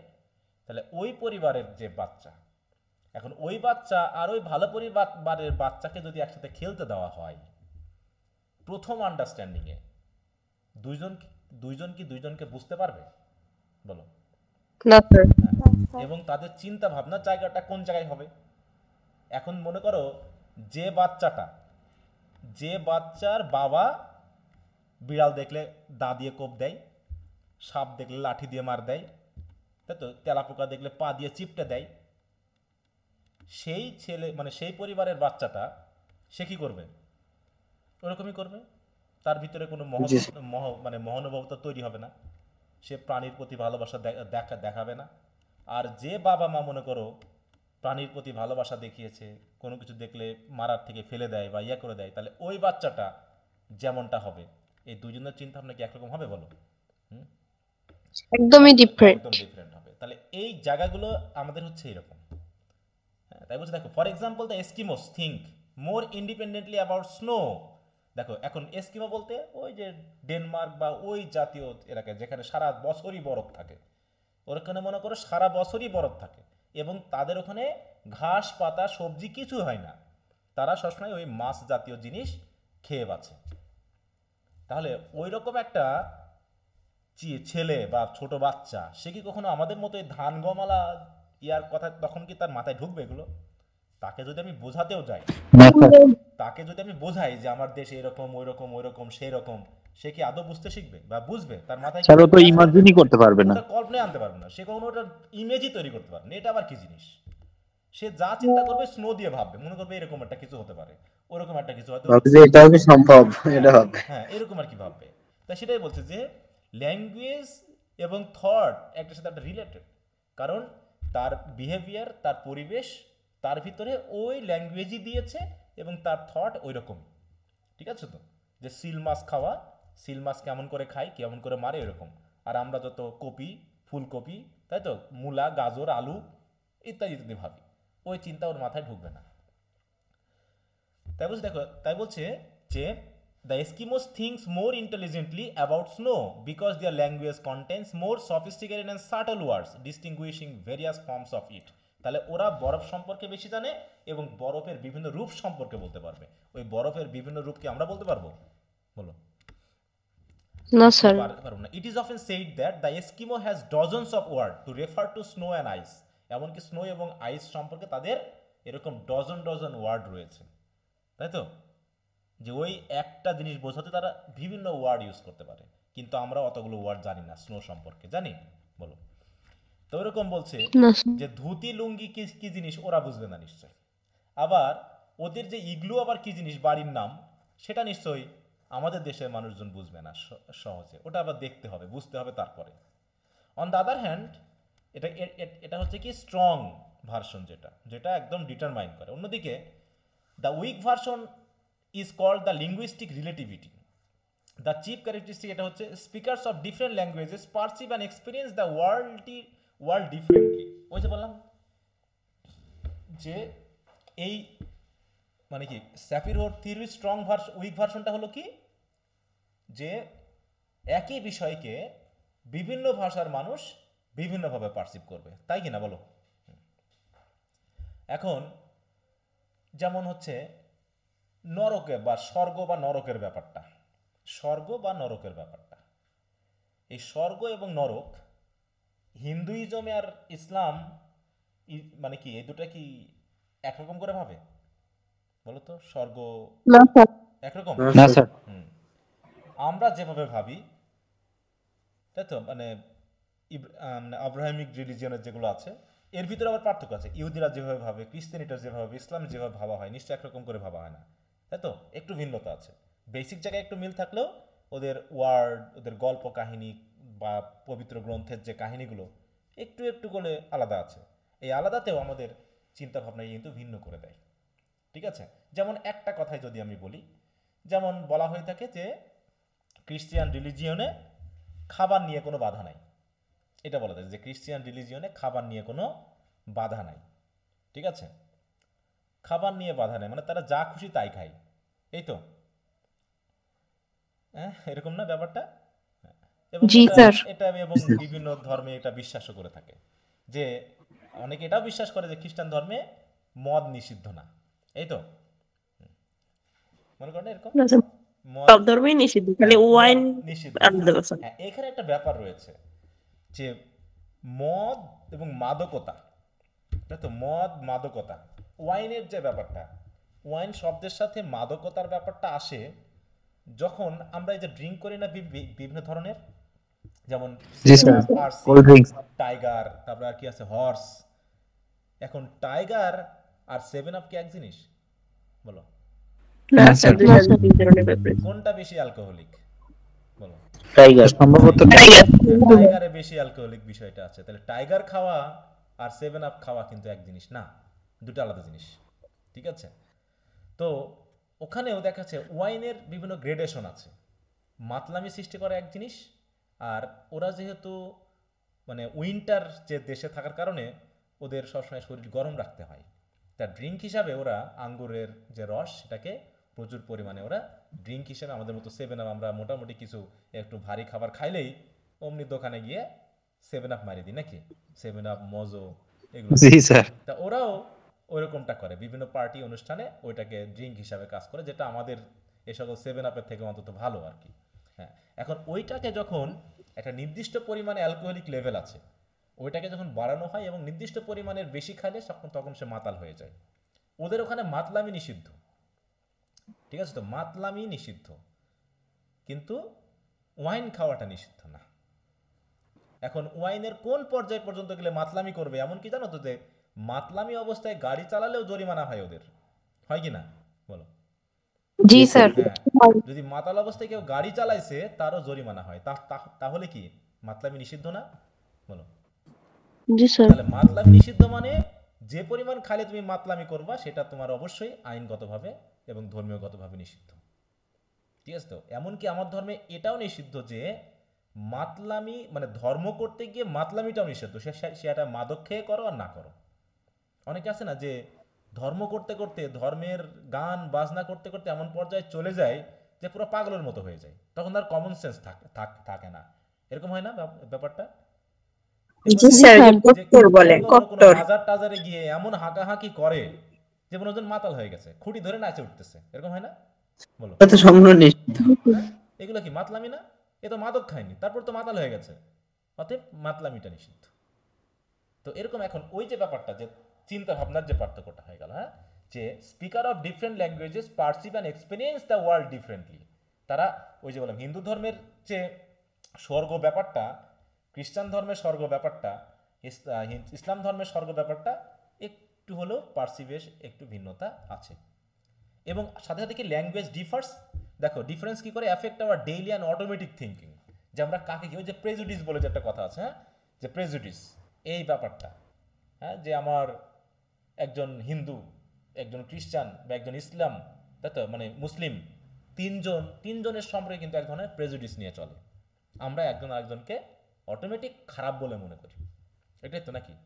ধর্মভিত্তিক আমরা মনে খারাপ বলে বেশি মনে করি না, এমনটা ব্যাপারটা বলো, যে আমরা কিন্তু অন্যকে একটু খারাপ বলে বেশি মনে করি। মানে বিভিন্ন উদাহরণ বা এগুলো থেকে আমরা দেখেই এগুলো বুঝতে পারি যে একজন আরেকজনকে আমরা খুব একটা পছন্দ করি না, যতক্ষণ না পর্যন্ত তার সম্পর্কে যে প্রেজুডিসটা আছে সেটা না ভাঙছে। আমার মিশতে মিশতে এমন একটা পর্যায়ে চলে যায় তখন আর আগের সে ভাবটা কিন্তু আর থাকে না। ঠিক আছে, আগের আর ভাবটা কিন্তু তখন বুঝতে থাকে না আমরা যেভাবে ভাবছিলাম আসলে সেরকমটা না। এটা তোমরা পড়বা হচ্ছে 4th ইয়ারে গিয়ে। তারপরে দেখো, for example the number and type of the basic colour words of a language determines how a person sees the rainbow. এখন আমরা কালারের কতটুকুই বা চিনি, মানে কোনো ভাষাতে মনে করো কালারের মাত্র 4টা রূপকে আমরা চেনার সুযোগ দিয়েছে, আর একটা ভাষায় মনে করো কালারের 16 রকম কালারের আলাদা করে চিহ্ন দেওয়া আছে। তাহলে রেইনবো পারসিভ করার ক্ষমতা কার বেশি হবে বলো? যার বেশি কালার দেওয়া আছে। যে বেশি কালার জানে। এটাই বলতে যাচ্ছে যে ভাষা মানুষকে চিন্তা করার যে সীমাটা সেটাকে বাড়িয়ে দেয়। তাই এই জন্য যে ধর্মীয় ব্যাপার থেকে বলো, রাষ্ট্রীয় ব্যাপার থেকে বলো, রাজনৈতিক ব্যাপার থেকে বলো, আমরা কেমন জানি মনে হয় একটু ঈর্ষাকাতর জাতি, তাই তো, ঈর্ষা পরায়ণ যেটা বলা হয়, পরশ্রীকাতর এবং অনেকখানি আত্মকেন্দ্রিক। এবং এটা আমার কাছে মনে হয় যেন এটা যেন ভাষার দোষ, এবং ভাষা এবং এই গোষ্ঠীর দোষ। এরা কেন ওপেন মাইন্ডেড না। পেশাগত বিদ্বেষ যেমন বেশি বাংলাদেশে, তেমনি মানে কি বলবো, ব্যক্তিগত রেষারেষি বা বিদ্বেষও অনেক বেশি। আমরা সবকিছুতেই আমরা একজন আরেকজনের সফলতায় খুশি হতে পারি না। আমরা কি সত্যি খুশি হই সফলতায়? না স্যার, দেখা যায় সবাই হিংসা বেশি। কারণটা কি? কারণটা কি? কারণ আমরা ওই পর্যায়টা তৈরি করে নিয়েছি যেটা অন্য দেশের মানুষ ভাবে না। ধর মনে করো একটা পেশাকে তারা সার্ভিস বলে মনে করে, একটা পেশাকে তারা সার্ভিস বলে মনে করে। আমার দেশের কোনো প্রেসিডেন্ট কি নিজে গাড়ি চালিয়ে ওপেনলি যেতে পারবে বলো? না স্যার। এটাকেই সে মনে করবে তার প্রেস্টিজ লস হয়ে যাচ্ছে। অথচ অন্য দেশে একজন প্রেসিডেন্ট গাড়ি চালিয়ে রাস্তা দিয়ে ইজিলি যেতে পারবে, তাই নয় কি বলো? তাছাড়া আমাদের দেশে স্যার সুযোগ সুবিধার একটা বিষয় আছে, মানে সবাইকে মানে টক্কর দিয়ে বেঁচে থাকতে হবে, এরকম হয়তো একটা চিন্তা ভাবনা আছে। আগে থেকেই যে তোমার বাপ মা এটা টক্কর শেখাচ্ছে। কারণ কি, তুমি যখন তোমার ছেলেকে বলছো ডাক্তার হতে হবে, তুমি তখন নিশ্চয়ই বলছো তোমার ছেলেকে টিচার হওয়া যাবে না, নাকি? তাহলে টক্কর তুমি লাগিয়ে দিচ্ছ। কেমন ভাবে লাগাচ্ছ? যে ডাক্তারদের টাকা বেশি, টিচারদের নাই, টিচাররা আতেল জাতি, বা হচ্ছে এইটা এটা এই ওটা এই, তোমাকে এই হতে হবে। তাহলে তার ইন্টারেস্ট, এগুলো দরিদ্র দেশে একটু বেশি স্যার। এটার ইন্টারেস্টের থেকে তোমার কাজ হচ্ছে। যেমন এই যে বললাম তো, একই বিসিএস এ আমরা জয়েন করে সবাই ক্যাডার সার্ভিসে কি তারা হচ্ছে যোগ্য মানুষ আর আমরা সব অযোগ্য নেতা। ঠিক আছে, তাহলে এখানে এখানে কেমন হলো? আমাদের সময় আসতেছে কি যে পদ মানে কি প্রমোশন কোনো অধিকার না, রাষ্ট্র চাইলে প্রমোশন দিতে পারে, রাষ্ট্র না চাইলে প্রমোশন দিবে না। তো এতজনকে কেন দেওয়া হলো? দেওয়া যখন হলো তাহলে সবাইকে দিতে হবে, আর না হলে কাউকে দিবে না। তাহলে 26টা ক্যাডারের মধ্যে 25 ক্যাডারই পেয়ে গেল, আর এই শিক্ষা ক্যাডার পাইলো না। তাহলে শিক্ষা ক্যাডার কি সব আতেল জাতি বলো? নাকি রাষ্ট্র এদের ক্ষেত্রে সেই আই হ্যাভ আ ড্রিমের মতো, যে আমরা সব নিগ্রো, আমরা ব্যাংক, আমাদেরকে কিছু দেওয়া যাবে না। একদম ব্যাপারটা এরকম আই হ্যাভ আ ড্রিমের মতো ওইখানকার প্যাসেজ, যে নিগ্রোরা, সে একটা ব্যাংকের উদাহরণ দিচ্ছেন না, যে চেক এনক্যাশ করার মতো ওইখানে। হ্যাঁ, ওখানে গেলে পারে চেক এনক্যাশ হচ্ছে না, কারণ ওদের নাকি ব্যাংক ফাঁকা। তাহলে আমরা যখনই যাচ্ছি তখন রাষ্ট্রের ফাঁকা হয়ে গেছে, টাকা পয়সা নেই, আমাদের প্রমোশন দিলে রাষ্ট্র পুরো ফকির হয়ে যাবে। ঠিক আছে তো? আর ওদিকে ইউনোরা, হ্যাঁ, এত লাখ টাকার গাড়ি, ওদের প্লেজার হাউস তৈরি করা হচ্ছে, ওদের জন্য 22, 25, 30 লাখ টাকা দিয়ে টেনিস কোর্ট হচ্ছে, সব কিছু ওদের জন্য হচ্ছে। আর আমাদের দিতে গেলেই রাষ্ট্রের কোষাগার ফাঁকা হয়ে যাচ্ছে। ঠিক আছে, থাকছে না কিছুই। হ্যাঁ, আরেকটা হলো কি, যে আমরা জাতিগতভাবে কত বিদ্বেষী। তাহলে সবাই যখন এই আন্দোলন নিয়ে করতেছে তখন আমরা আবার যার যার মতো মতামত দিচ্ছি। কেমন মতামত দিচ্ছি? যে আমরা যারা বেকার আছি তারা ভাবতেছি তাহলে আপনারা চাকরি থেকে চলে যান, তাহলে আমরা জয়েন করি। বলো, এটা কোনো কথা? জয়েন করার পর ওরা এটাই করবে। হ্যাঁ, তাহলে তোমরা যখন জয়েন করবে তখন এই যে কি চাকরিতে কি ব্লক হয়ে গেছে, যে তোমরা আর চাকরি ঢুকবা না? এই যে প্রাইমারি স্কুলে কি তোমরা চাকরি করবা না, ঢুকবা না চাকরিতে? বলো, তাহলে ওদের সাথে তোমরা যদি মতামত দাও তাতে কি তোমাদের ক্ষতি, নাকি তোমরাও ওই বৈষম্য থেকে রক্ষা পাবা? নাকি তোমরা মনে করছো যে আমাদেরই ক্ষতি? হ্যাঁ, তাহলে তোমরাও তো একসময় এখানে ঢুকবে। এই যে 49তমতে যারা শিক্ষা ক্যাডারে ঢুকলো, এসেও তো তারা ওই পাবে নাকি? হ্যাঁ, অথচ জি স্যার। এই আন্দোলন করার সময় যারা শিক্ষা কার্ডে ঢোকেনি এতদিন, তারা ভাবছিল তারা চাকরি পাক, ওরা যা করে করুক, ওরা আন্দোলন করে মরুক, সরকার যেন ওদের কোনো অধিকার টধিকার না দেয়, এতে সরকারের লস হবে, বরং আমাকে চাকরি দিক। কি তার ধরনের চিন্তা ভাবনা ছোট স্যার। কি ধরনের মানে নেগেটিভ চিন্তা ভাবনা, কি ধরনের মানে বিদ্বেষী চিন্তা ভাবনা আমাদের। আমরা তো শুধু আমাদের অধিকার আদায়ের কথা বলছি না, এখানে তো তুমিও তো ঢুকবা, সেই অধিকার তো তুমিও পাবে এক সময়। অবশ্যই স্যার। তাহলে তাহলে আমাদের সাথে তোমরা যদি ঐক্যমত্য হও, তাহলে তোমরাও তো এই বৈষম্য থেকে রক্ষা পাবা। কারণ এমন তো না যে চাকরি ব্লক হয়ে গেছে আর কেউ ওখানে ঢুকবে না, তার মানে আমরা জি যারা স্যার। আছি শুধু আমরাই আমাদের জন্য ভাবতেছি, ব্যাপারটা তো এরকম না। তাহলে কতখানি চিন্তা ভাবনা ছোট হলে পারে আমাদের মানুষজন এরকম কথাবার্তা বলতে পারে। বললাম তো, আমাদের ভাষাগত সমস্যা, আমাদের দেশীয় সমস্যা মনে হয় খুবই ওপেন মাইন্ডেড না। যে যেখানে যায় সে সেখানে মাথায় পা দিয়ে আরেকজনকে ছোট করে ভাবতে চায়। ওকে, তো যাই হোক, তাই বলছে the words strong and weak versions are not related to the strength of the scholarly argument, but rather to the degree to which language is assume to influence our thoughts and behaviour. অতএব এখানে language strong version আর weak version বলতে সে কতটুকু scholarly ভাবতে পারবে সেটা দিয়ে না, আসলে ভাষা কতটুকু আমাদের চিন্তা ভাবনা বা বিহেভিয়ারকে ইনফ্লুয়েন্স করে সেটা বোঝানো হচ্ছে। যেমন এই যে বিভিন্ন সময়ে যে দেখা না যে জাপানিরা মাঝে মাঝে তো তোমার বিশ্বকাপ খেলা ঠেলায় গিয়ে ওরা দেখা যাচ্ছে নিজেরা করছে কি স্টেডিয়াম পরিষ্কার করছে, আচ্ছা না এরকম? জি স্যার। এটা কি আমাদের বাঙালি কোনো পারবে, ভাবতে পারবে এগুলো? বলো। অসম্ভব। হ্যাঁ, ভাবতে পারবে? সে হতে পারে নিজের পকেটের ময়লাটাই হয়তো বা সে নিজে ফেলবে না, নাকি? জি স্যার। অন্য কাউকে দিয়ে ফেলাবে, চাকর বাকর দিয়ে ফেলাবে। মানে চাকর বাকরকে আমরা এমন ভাবে দেখি ওরা শুধুমাত্র ছ্যাঁচড়া কোনো জাতি, বা ওরা হচ্ছে এরকম ময়লা কোনো জাতি। কাজ করার জন্য আসছে। হ্যাঁ, ওরা কাজ করে, ওরা মানুষের মধ্যে পড়ে না, এইরকম একটা ব্যাপার। এবং এটা আমি একদম নিচু পর্যায় থেকে উঁচু পর্যায় পর্যন্ত দেখছি। হ্যাঁ, এই যে বললাম না যে আমরা যখন বাড়ি বানাচ্ছিলাম ছাদের ওই যে দেওয়ার সময় দেখতেছি ওরা কিন্তু একই সাথে কাজ করতে এসেছে। তো একজন ওই যে মানে সুরকি টুরকি মেশাচ্ছে, সে মেশিনটা চালাচ্ছে। হ্যাঁ, তো একজনকে আনতে বলেছে, হচ্ছে তোমার একটু কি বলে সিমেন্ট আনতে বলেছে, সিমেন্টের একটা বস্তা আনতে বলেছে। তো হ্যাঁ, ও বেচারা এমনি দুর্বল, সে আবার একটা সিমেন্টের বস্তায় 50 কেজি জিনিস নিয়ে এসে ওর কাছে দাঁড়ায় আছে। তো সে তো একা নামাতে পারবে না সিমেন্টের বস্তাটা মাথা থেকে, তাই না? তাহলে তোকে ধরতে হবে, তাই না? ধরতে হবে। তা ওই যে মেশিনটা চালাচ্ছে ওর কাছে দাঁড়ায় আছে, সে হাত লাগাচ্ছে না, মানে ধরবে তো, কিন্তু নামাতে সাহায্য করবে না। তো তাকে বলতেছে সে ওটা ধরবে না, কারণ তার মান সম্মান বেশি, কারণ সে হচ্ছে এর সাথে রিলেটেড না। আমি দাঁড়ায় কতক্ষণ ধরে দেখলাম। তো বেচারার যখন মাথা ব্যথা হয়ে গেছে, হয়তো ঘাড় লেগে গেছে, সে সিমেন্টটা ফেলে দিয়েছে। এটা দেখে আমার খুব রাগ হয়ে গেল। ঠিক আছে, এমন রাগ হইলো তখন ওই লোককে আমি এমন প্যাদানি দিলাম, ঠিক আছে, যে ওই লোক যদি কোনো অফিসের বড় অফিসার হতো তাহলে কি দশা হইতো কত বলো। আর এর বিষয় এরকম হচ্ছে যে মইবাব চৌকিদার থানাই আমার। হ্যাঁ, মানে সে একটা মানে কি বলবো, একটা দিন মজুর, তার যদি এত প্রেস্টিজ বোধ হয়, তাহলে ও যদি ওই জায়গায় গিয়ে উঠতো তাহলে তার কি দশা হয়তো আমি তো বুঝতেই পারতেছি না। সে তো গডকে আর গড মনে করতো না। হ্যাঁ, এরকম আর কি ভার্সন। মানে আমাদের চিন্তা ভাবনার এত সমস্যা, প্রত্যেকটা পদে পদে দেখতেছি আমি সমস্যা। ছোটবেলায় একবার আমি একটা গেছিলাম নির্বাচন কমিশন অফিসে। হ্যাঁ, আমার এনআইডি কার্ডে একটু সমস্যা ছিল, আমি গেলাম। তো ওদের যে দারোয়ান সে বললো আপনি অফিসের ভিতরে যান, ওখানে আমাদের বস বসে আছে। তা আমি গেলাম, আমার ঢোকা দেখে উনি এমনভাবে কথা বললেন মনে হচ্ছে যেন আমি মনে হয় কোনো সমস্যা তার জন্য নিয়ে আসছি, একদম ঝাড়ি মেরে কথা। আমি ঢোকার সাথে সাথে ঠিক আছে, আমি বললাম আমি জাস্ট বলতে চাচ্ছি আমি আসবো কিনা, ঝাড়ি মেরে কথা পাই।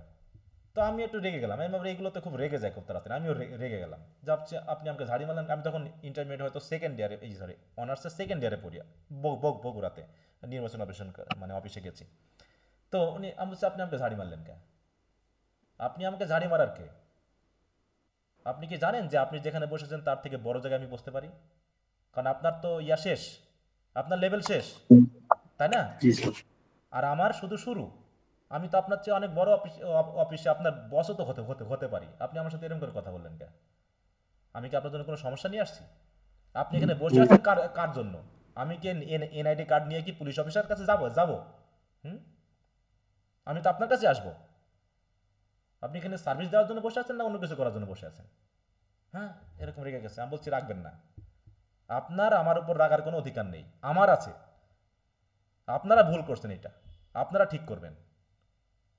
আমি আপনার উপর রাগ করার অধিকার রাখি, আপনি না।